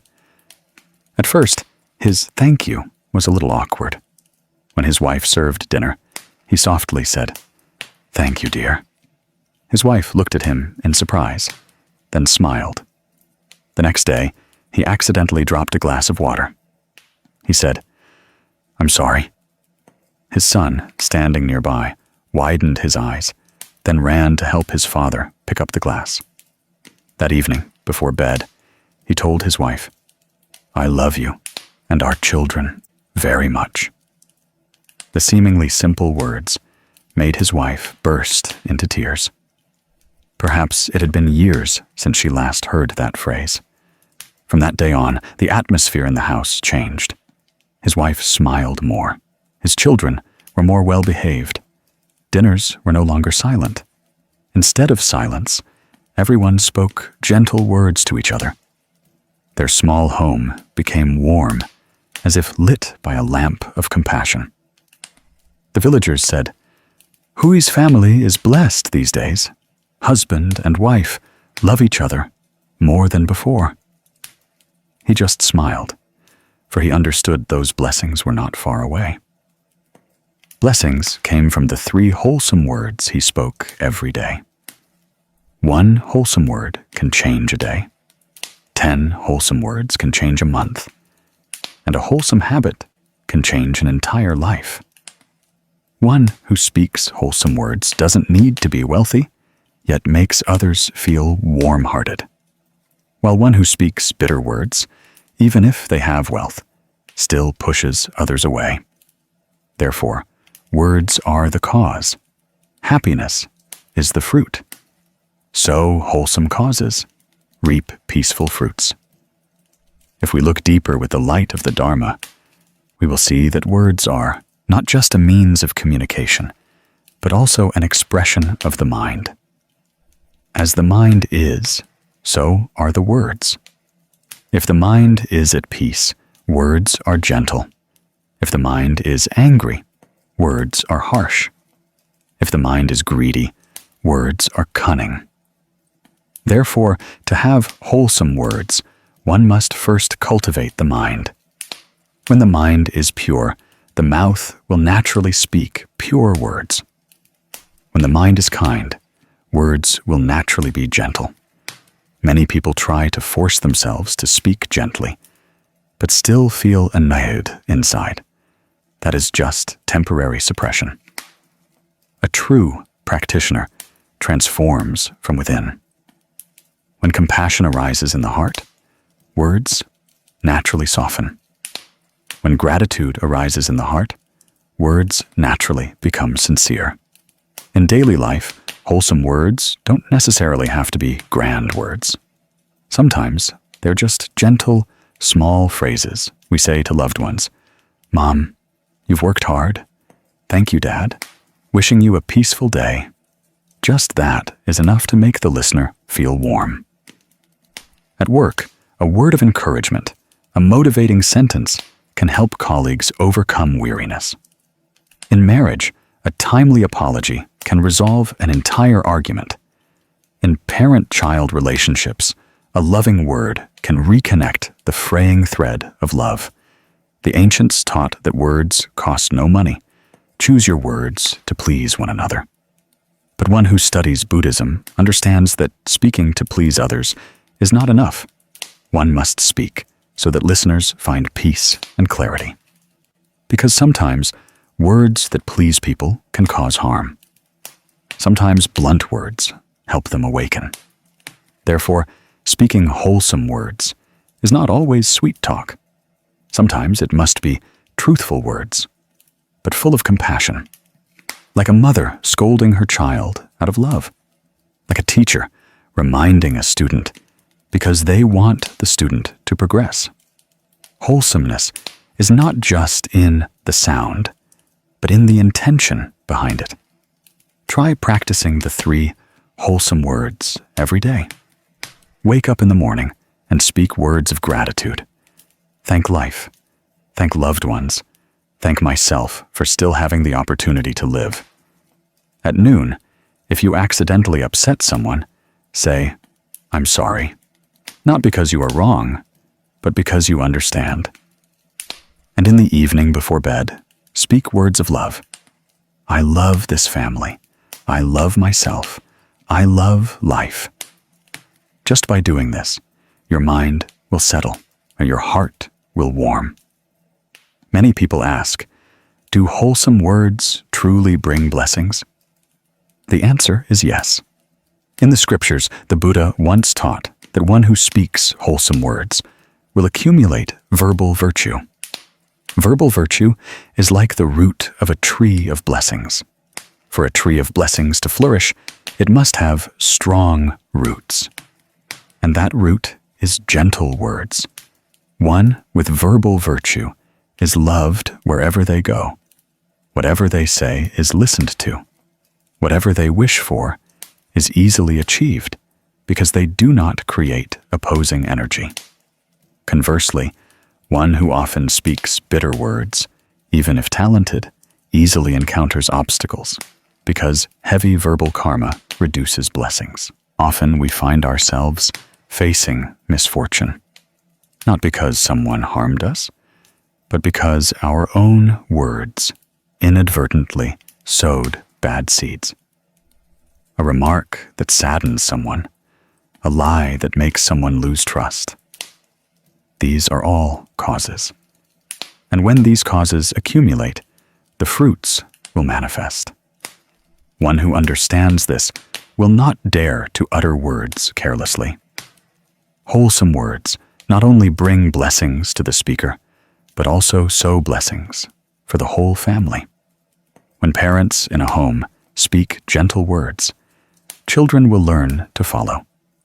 When spouses speak to each other with loving kindness, children will grow up in a peaceful atmosphere. Conversely, a family constantly engaging in arguments, even with a big house, cannot be happy. Because words can destroy a home, but can also unite a home. A Zen master once said, "Before speaking, reflect on your words through 3 mirrors. Is it true? Is it beneficial? Is it kind? If all 3 are yes, then speak. If one of the 3 is no, then remain silent. That is the wisdom of one who knows how to cultivate speech. For such a person, every word uttered is a lotus blooming in the mud of life. Sometimes, in moments of anger, we forget that. We utter hurtful words and then regret them. But words already spoken cannot be retrieved. Therefore, cultivating speech is cultivating in every single moment. When about to say something, pause for a breath. Inhale knowing you are about to speak. Exhale, choosing wholesome words. Just that one breath can preserve so much peace. When we speak wholesome words, we are sowing bright energy. The listener receives that energy, and they also change. The entire space around us becomes lighter. That energy spreads. Therefore, speaking wholesome words is not just helping others, but is helping oneself to practice. Every wholesome word is a step on the Bodhisattva path, for we are bringing peace and joy to all beings. Happiness is actually very simple. It's not far away, but lies in every gentle word we exchange with others. When we say thank you, we remind ourselves to be grateful. When we say I'm sorry, we learn humility. When we say I love you, we expand our compassion. Those 3 small words, if spoken with a sincere heart, will resolve countless resentments in life. Try to look at the people who make you feel comfortable. They're often those with gentle words. They may not always be highly capable, but they make you feel at peace. Conversely, those who make you tired are often those who complain, blame, or speak negatively. Words create energy, and that energy determines happiness. Therefore, choose to sow wholesome energy. One wholesome word nurtures 100 forms of happiness. That is not a high-flown philosophy, but a truth of life. One who knows how to speak wholesome words, even if only to family members, has already performed a great good deed. For the Buddha taught that one who speaks loving words is one who sows lotus flowers in the mire. When we maintain peace in our words, we maintain the happiness of our lives. When we sow wholesome words, we are sowing blessings for ourselves and our loved ones. A house may be small, but if it is full of gentle words, it is still a palace of happiness. Therefore, starting today, begin with small words. Thank someone with a sincere heart. Apologize when you've inadvertently upset someone. And don't forget to say, I love you, to those you cherish, before it's too late. Wholesome words not only nurture happiness today, but also accumulate blessings for the future. That is the path of cultivating speech, the path of those who know how to live with compassion, understand with wisdom, and speak with love.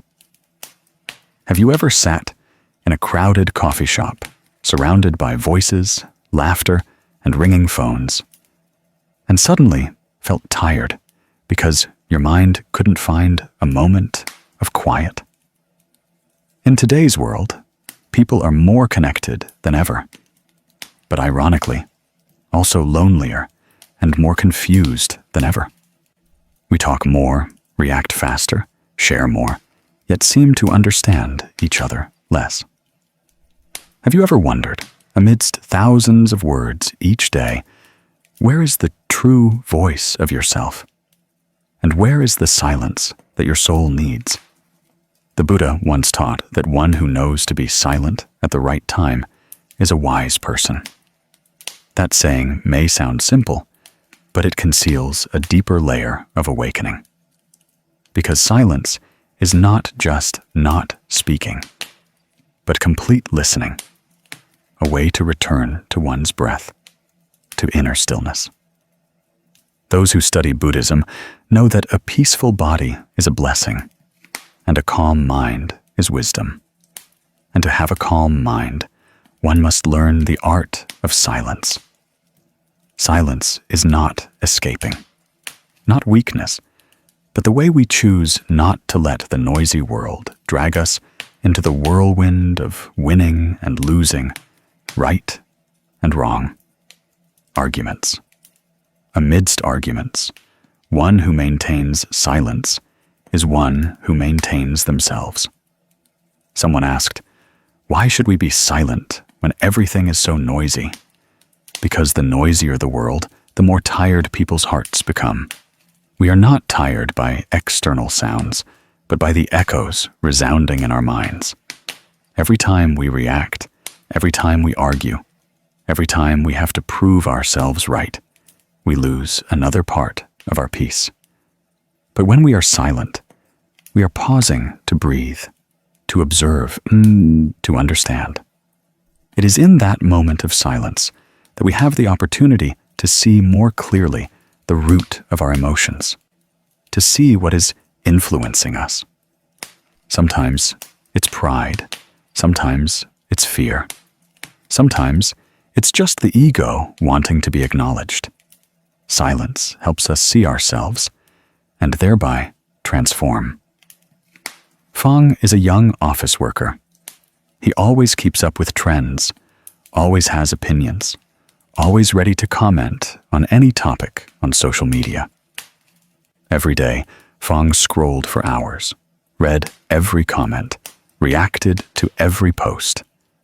Initially, it was just a recreational habit, but gradually he realized he was easily irritable, easily annoyed, even losing sleep over things completely unrelated to him. One day, after an intense online argument, Fang felt an emptiness in his heart. He turned off his phone, sat still, and asked himself, "What am I doing to my mind?" The next morning, Fang decided to try something new. Turn off social media for 3 days. No commenting, no reacting.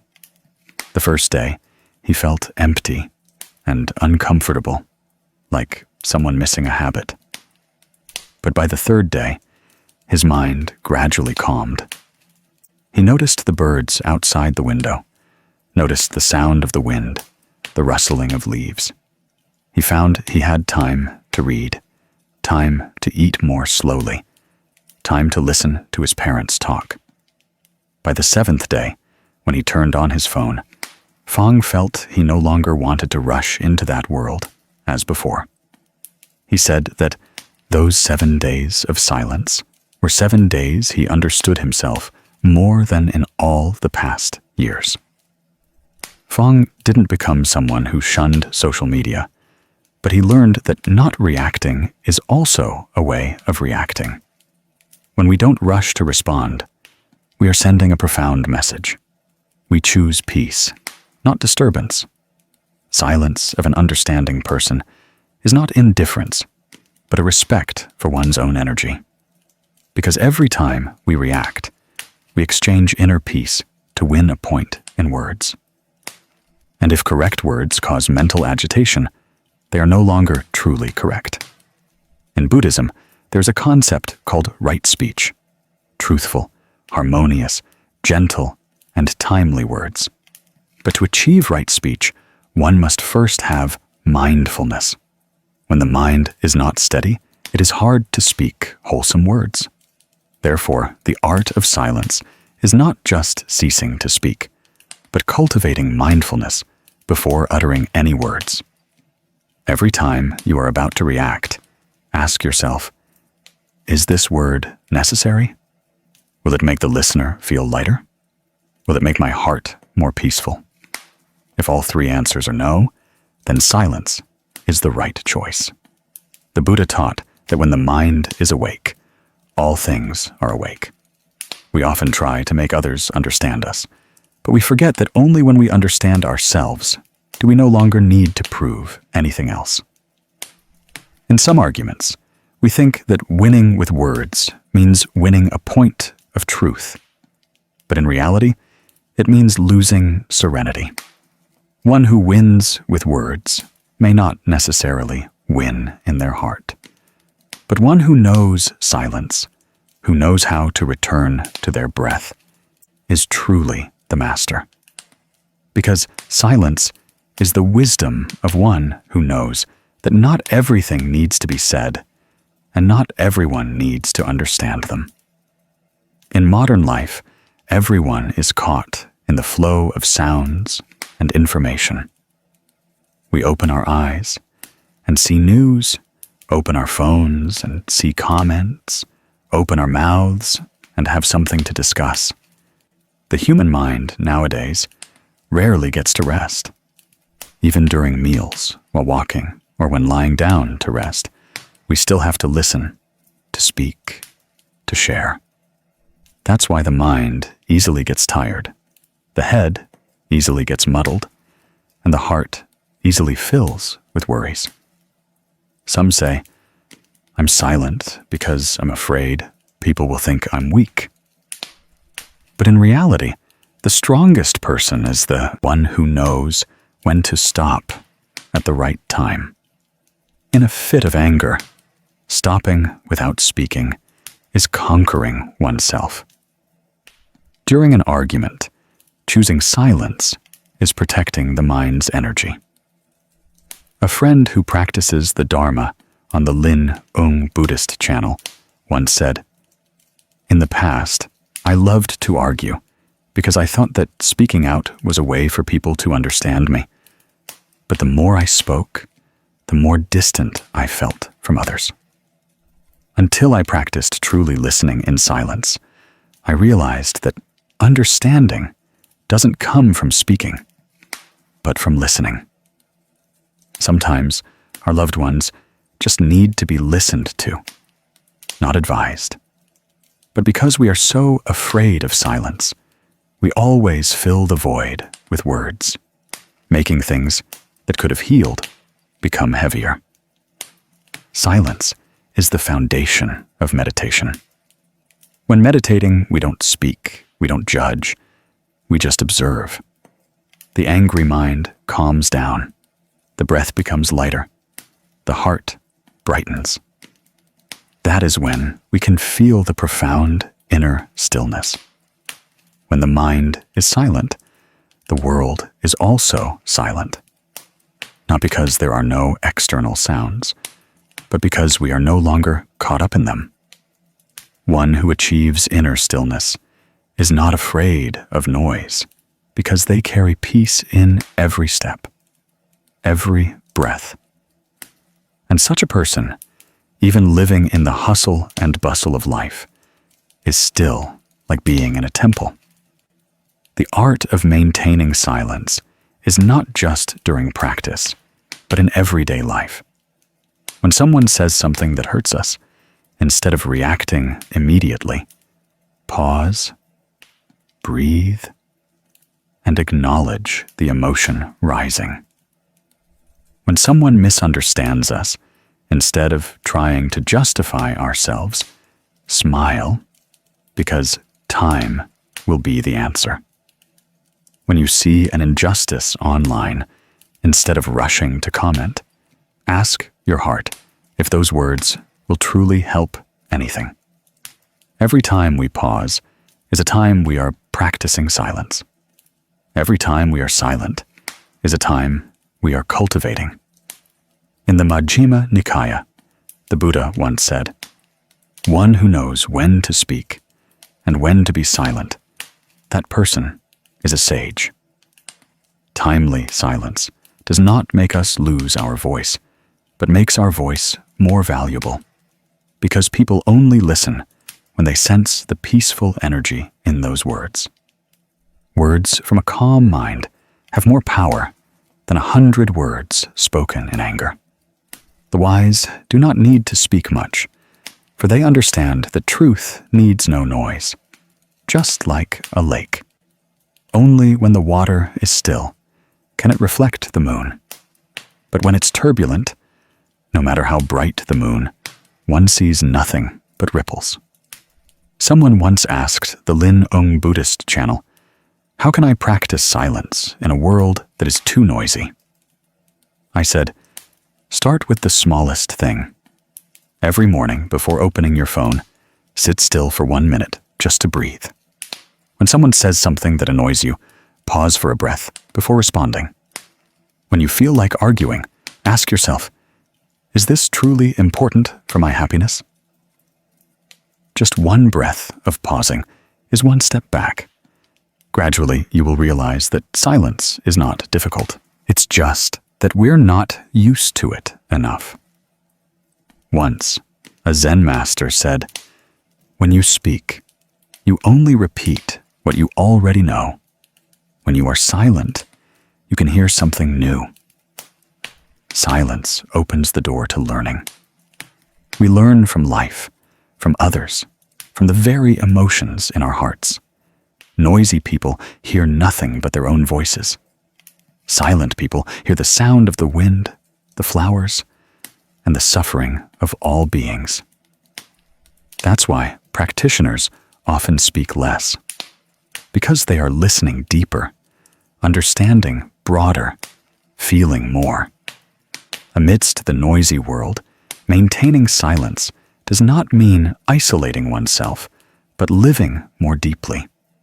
When we speak less, we can feel more. When we pause, we see more clearly what is truly worth caring about.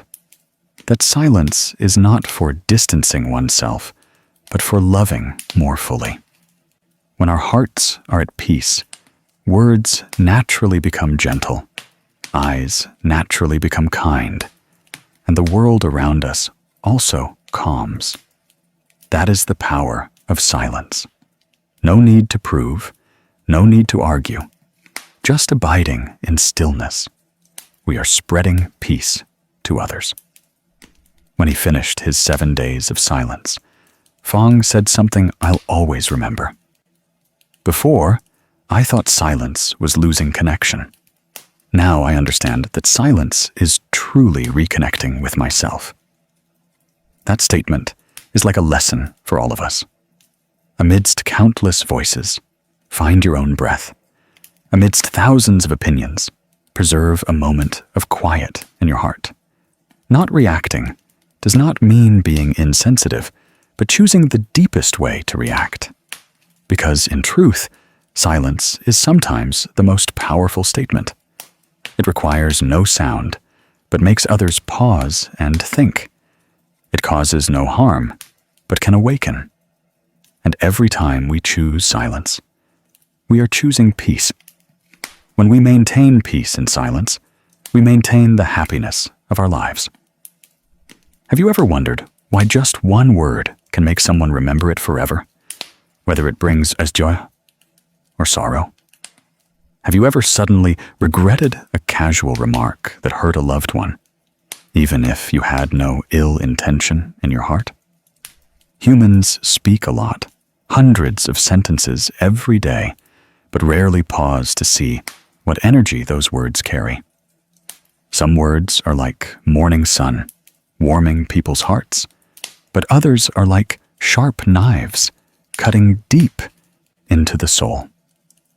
That's why, in the Eightfold Path, the path to liberation, the Buddha taught a very essential thing. Right speech.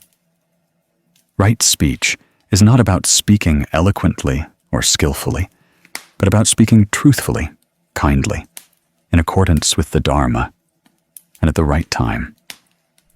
Because words are an expression of the mind. A wholesome mind leads to wholesome words. A disturbed mind easily leads to hurtful words.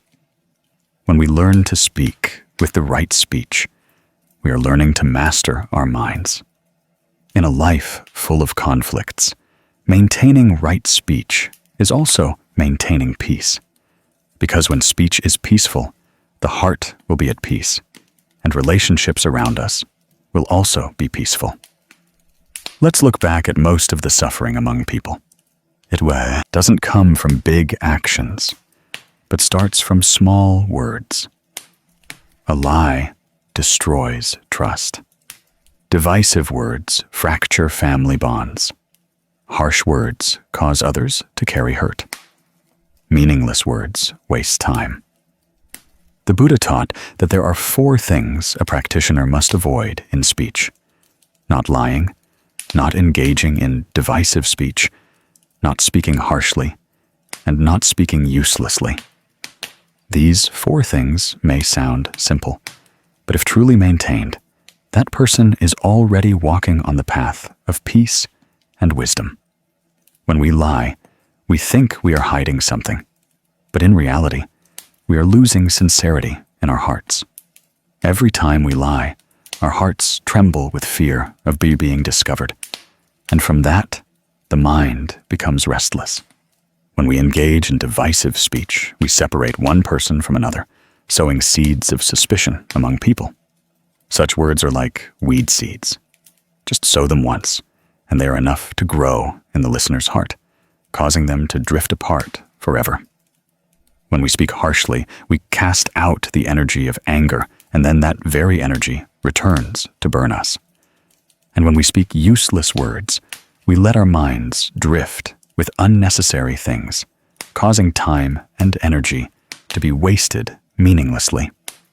It's not easy to maintain these 4 avoidances, because people are often swayed by emotions. When angry, we easily lie to defend ourselves, easily use divisive speech to vent anger, easily utter harsh words to prove ourselves right. But if we know how to pause and contemplate that words are seeds sown in people's hearts, we will be more careful. Because a wholesome seed can bloom into a flower, but an unwholesome seed can grow into thorns. And the one who is hurt first is none other than ourselves. There's a volunteer group called Little Lotus. They vowed to practice 4 aspects of right speech every day: speaking truthfully, speaking harmoniously, speaking gently, and speaking beneficially. At first, everyone found it simple, but after just a few days, they realized it wasn't easy at all. Because the habit of speaking quickly, reacting instinctively, speaking just for the sake of it, had become deeply ingrained in their lives. Someone said, "I don't lie, but I often exaggerate." Someone else smiled. "I don't curse anyone, but I occasionally use harsh words." So they set up a small game. Every time someone in the group said something contrary to the spirit of right speech, that person had to put a coin into a blessing jar. At the end of the month, they used the money for charity. In the beginning, the blessing jar filled up very quickly. But after 3 months, a strange thing happened. The blessing jar filled up more slowly, not because they were stingier, but because they made fewer mistakes in their speech. They began to speak more slowly, listen to each other more, and pause before reacting. Many said that not only their speech changed, but their minds also felt lighter. A sister in the group recounted, "Before, I used to blame my husband and speak harshly when things didn't go my way. But when I started practicing right speech, I tried to speak more gently. It was very hard at first, because my mouth was quicker than my mind. But when I managed to stop, I saw my husband also soften. Now, every evening, we can talk without arguing, like before. Another brother shared, before, in the volunteer group, sometimes because of disagreements, I would say things that made others uncomfortable. Now I choose to be silent when I'm not calm enough, or speak with loving energy. I feel everyone is closer. These small changes are the power of right speech. When we speak truthfully, our hearts are light. When we speak harmoniously, the world around us is peaceful. When we speak gently, compassionate energy is spread. When we speak beneficially, our minds are nourished. Right speech is not just an ethical principle, but a practical, spiritual practice. It helps us reduce karma, increase blessings, and make every day meaningful. The Buddha once compared words to the fragrance of flowers. The fragrance of a flower only travels with the wind, but the fragrance of one who speaks truthful, wholesome words spreads in all four directions. One with right speech is one who sows seeds of blessings in every word. They don't need to preach, but just by talking, others feel at peace, because those words come from a pure mind. Conversely, one with a restless mind, even if speaking eloquent words, makes others feel heavy-hearted. Because words are energy, not just sounds. When the mind is at peace, the energy transmitted is peaceful. When the mind is disturbed, the energy transmitted is disturbed. We can practice right speech every day in every small matter. When speaking, ask yourself, is this word true? Will it make others happy? Is it necessary? If the words are not true, we are sowing seeds of deceit. If the words are not joyful, we are sowing seeds of division. If the words are not necessary, we are sowing seeds of uselessness. Just those three questions will tell us whether we are speaking correctly or incorrectly.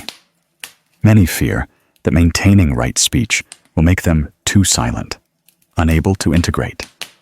But right speech is not about not speaking, but about speaking correctly.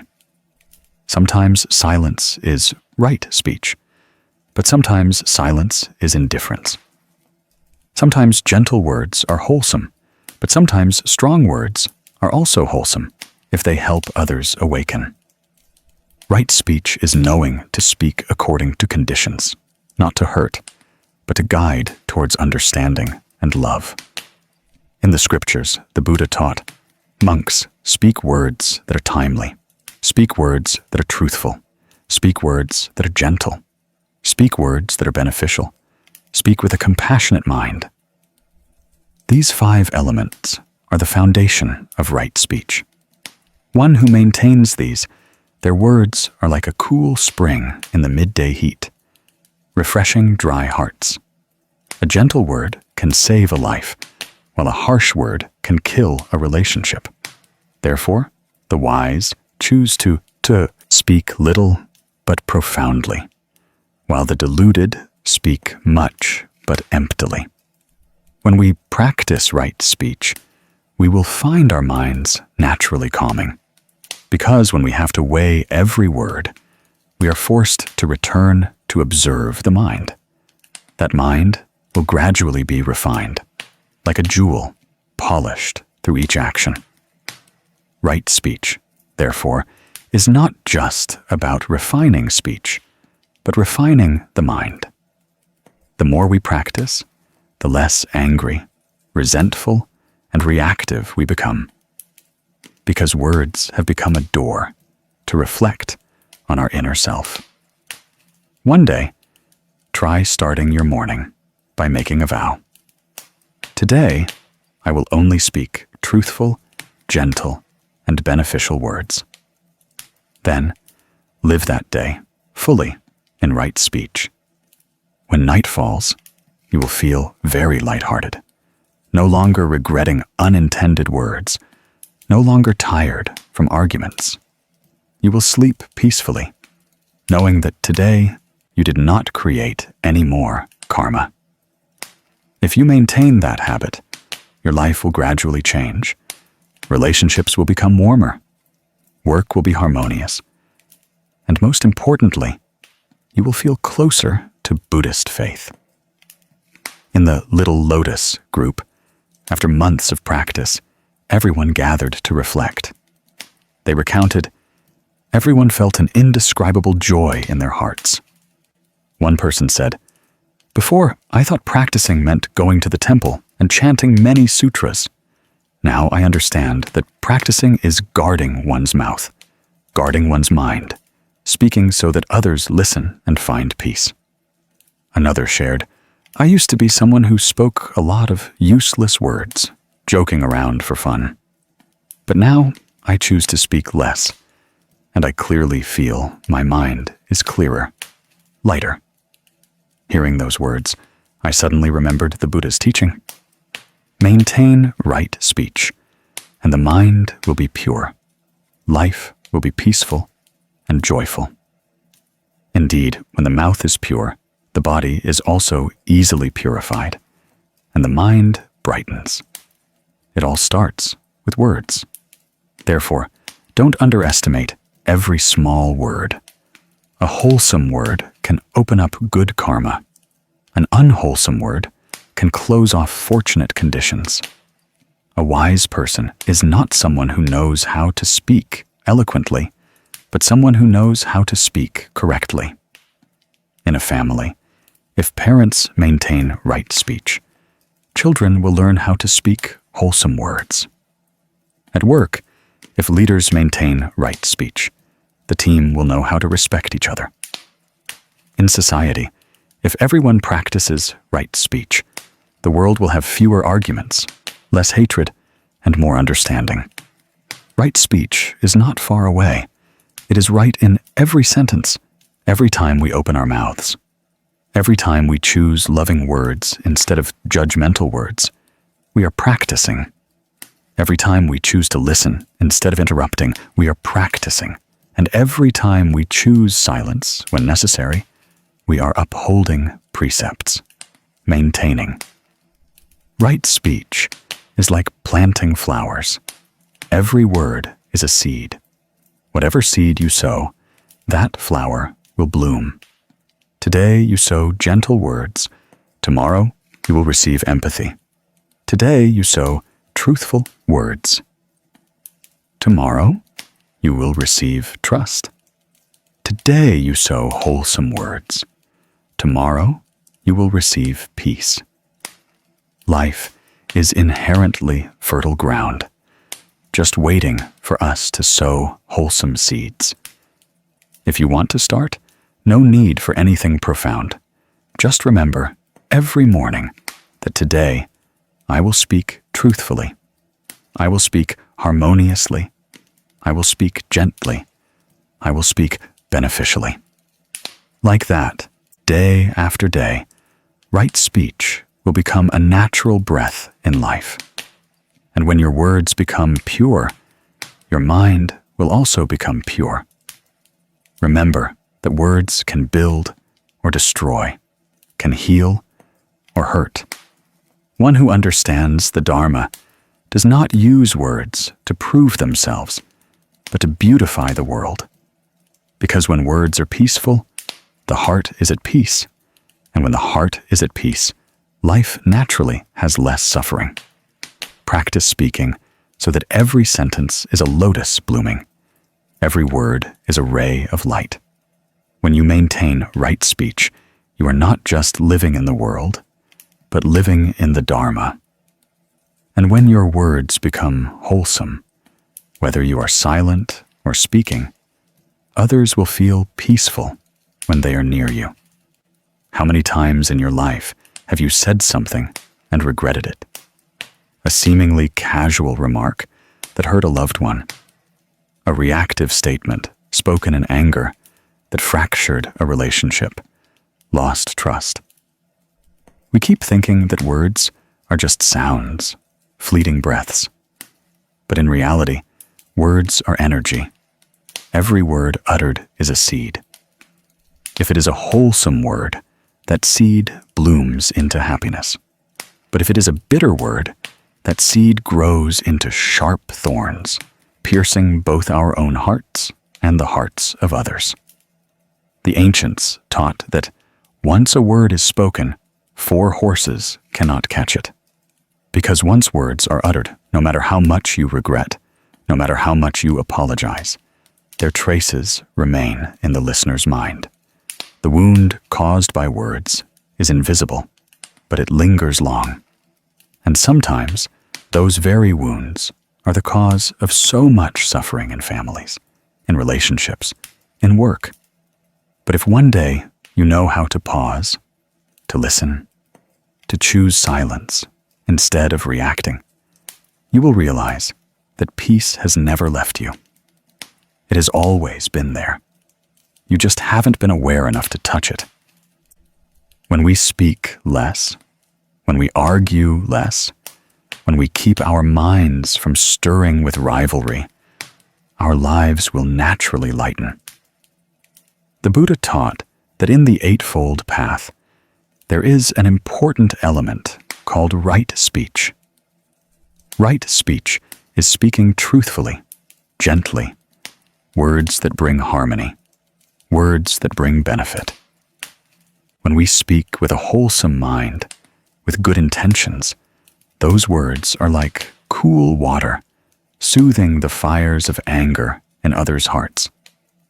But when we speak with anger, with arrogance, with a mind wanting to prove something, those words are like fire burning even ourselves. Therefore, living in the world, knowing when to be silent, knowing how to speak wholesome words, knowing how to listen instead of refuting, is the art of preserving happiness. Peace does not come from being superior to others, but from conquering the anger in our own hearts. Remember that not everyone is worth arguing with. Not everything needs to be said. Sometimes, knowing to be silent, knowing to smile, knowing to look deeply, is the most profound way to react. When you are silent amidst the noise, you are not losing. You are preserving energy for yourself. Throughout our journey, how many times have we lost energy just because of words? We argue with loved ones. We compete with colleagues. We comment online. We react to things we dislike. Each time, we think we are defending our viewpoint. But in reality, we are losing peace. We are letting our minds be disturbed, letting emotions control us, instead of letting wisdom guide us. Try once to be silent amidst the voices. Try once, instead of reacting, to take a deep breath and exhale slowly. Breathing in, I feel peace. Breathing out, I smile. Just one breath like that is enough to return to ourselves. In that moment, we are no longer swept away by others' words, no longer controlled by emotions, but simply present, breathing, living. Silence is not weakness. Silence is the strength of one who knows oneself. The weak will use words to justify themselves. The strong will use silence to prove. Like a still lake, the deeper the water, the calmer it is. The more one practices, the more one matures, the less one speaks. But every word they utter carries the weight of compassion and wisdom. One who knows silence is one who has understood the nature of life.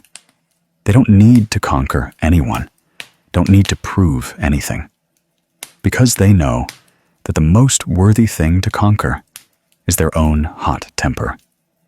The most worthy thing to prove is the peace in every step, every breath. There's a small story that the Zen Buddhist channel once heard.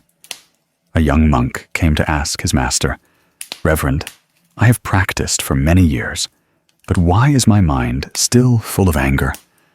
Just one word contrary to my liking, and my heart stirs." The gentle master smiled, poured a cup of tea, and said, "Look, the tea is boiling, the water is turbulent. If you add more water, it will boil over. But if you leave it alone, it will gradually cool down. Your mind is the same. When someone says something that bothers you, don't rush to react. Don't add another word. Just be silent and return to your breath. The heat of anger will naturally cool. When the water cools, you can drink it. When the mind settles, you will understand. We suffer not because of what others say, but because we keep their words in our minds. If we know how to let them go, how to put them down, how to be silent, to let our minds return to a still lake, then others' words will no longer have weight.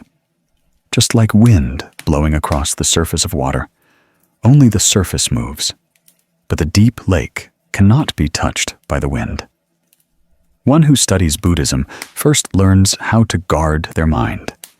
And to guard the mind, one must first guard their words, because words are the gateway to karma. A word can create wholesome karma, but it can also create unwholesome karma. That karma does not disappear. It just waits for the right conditions to bear fruit. Therefore, when we speak unwholesome, harsh, or deceitful words, we are sowing seeds of suffering for ourselves. Conversely, when we speak wholesome, truthful, harmonious, and compassionate words, we are sowing seeds of blessings that will bloom in our lives and the lives of others. In the Anguttara Nikaya, the Buddha taught, "Monks, there are 4 kinds of speech. 1 is timely speech, 2 is truthful speech, 3 is gentle speech, 4 is beneficial speech. Just these 4 things, if we practice them every day, our lives will naturally become lighter. Our relationships will have fewer conflicts, and our minds will be much purer." You can start with the smallest thing. Every day, tell yourself, "Today I will speak truthfully. Today I will not say anything that will hurt anyone. Today I will use words to soothe people's hearts." Just like that, you have sown a wholesome seed, and you will realize that when you speak less, your mind has more space to listen. When you no longer argue, you hear others' voices, and more deeply, you hear the voice of your own mind. In that silence, you see suffering more clearly, see the causes of suffering more clearly, and know how to let go. Life today has too much noise. Noise from work, from social media, from useless conversations. We are caught in a whirlwind of information, emotions, and words, to the point of forgetting that true peace lies in quiet moments. Not when we speak eloquently, but when we know to be silent at the right time. Not when we are right that we win, but when we maintain a peaceful mind that is true victory. One who knows how to live in silence is not someone detached from life, but someone who knows how to live in life without being carried away by it. They still work, still speak, still communicate. But their words carry the energy of understanding and compassion.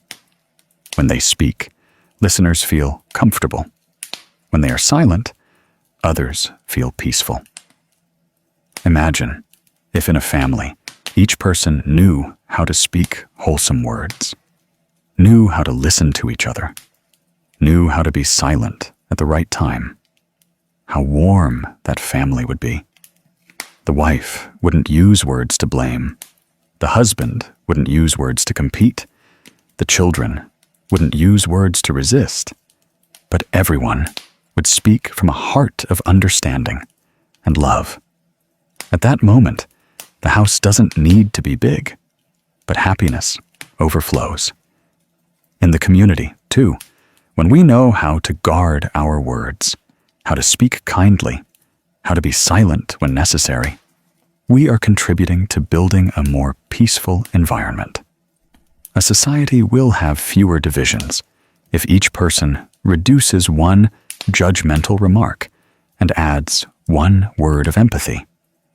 Therefore, speaking less and arguing less is not difficult.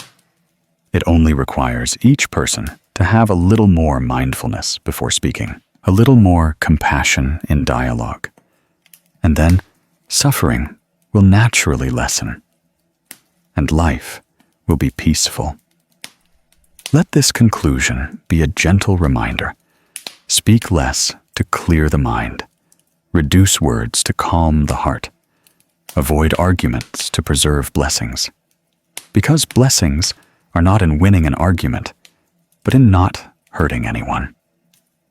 When we maintain right speech, we maintain the blessings of our lives. Now, you can join me in a small meditation practice to let your mind settle after this long journey of listening. Sit quietly, relax your shoulders, release all thoughts, gently inhale, exhale. Breathing in, I feel peace. Breathing out, I smile. Breathing in, I feel my mind as clear as a calm lake. Breathing out, I release all the noise of life. In that breath, we are no longer the one listening, no longer the one speaking, but simply the one living, feeling the magical stillness of the mind. When our minds are truly still, the world is also still. When our minds are at peace, even if life is turbulent, it no longer causes us suffering. If today, after listening, your heart feels a little lighter, a little more peaceful, then that is the wholesome seed you have just sown. Nurture that seed every day with mindfulness, with right speech, with moments of knowing how to pause, how to listen, how to be silent. And if you find this Dharma talk meaningful, please share it with another person. Because when we share the light of understanding and compassion, that light is never lost, but multiplies many times over. Let's sow wholesome seeds with our words so that this life can have more smiles and less suffering. Speak one less useless word. Keep 1 minute of silence, and you will find that peace has never been far from you. It is always there, in every breath, in every quiet moment in your heart. Breathing in, I feel peace. Breathing out, I smile. This life is still full. We just need to know how to pause and listen to ourselves. When our minds are silent, our lives are clear. When our mouths are gentle, our blessings are deep. When our hearts are at peace, all suffering dissipates. Therefore, live like a lotus in the mud, not noisy, not flaunting its colors, just silently radiating its fragrance. That is the true peace of one who knows how to be silent amidst the noisy world.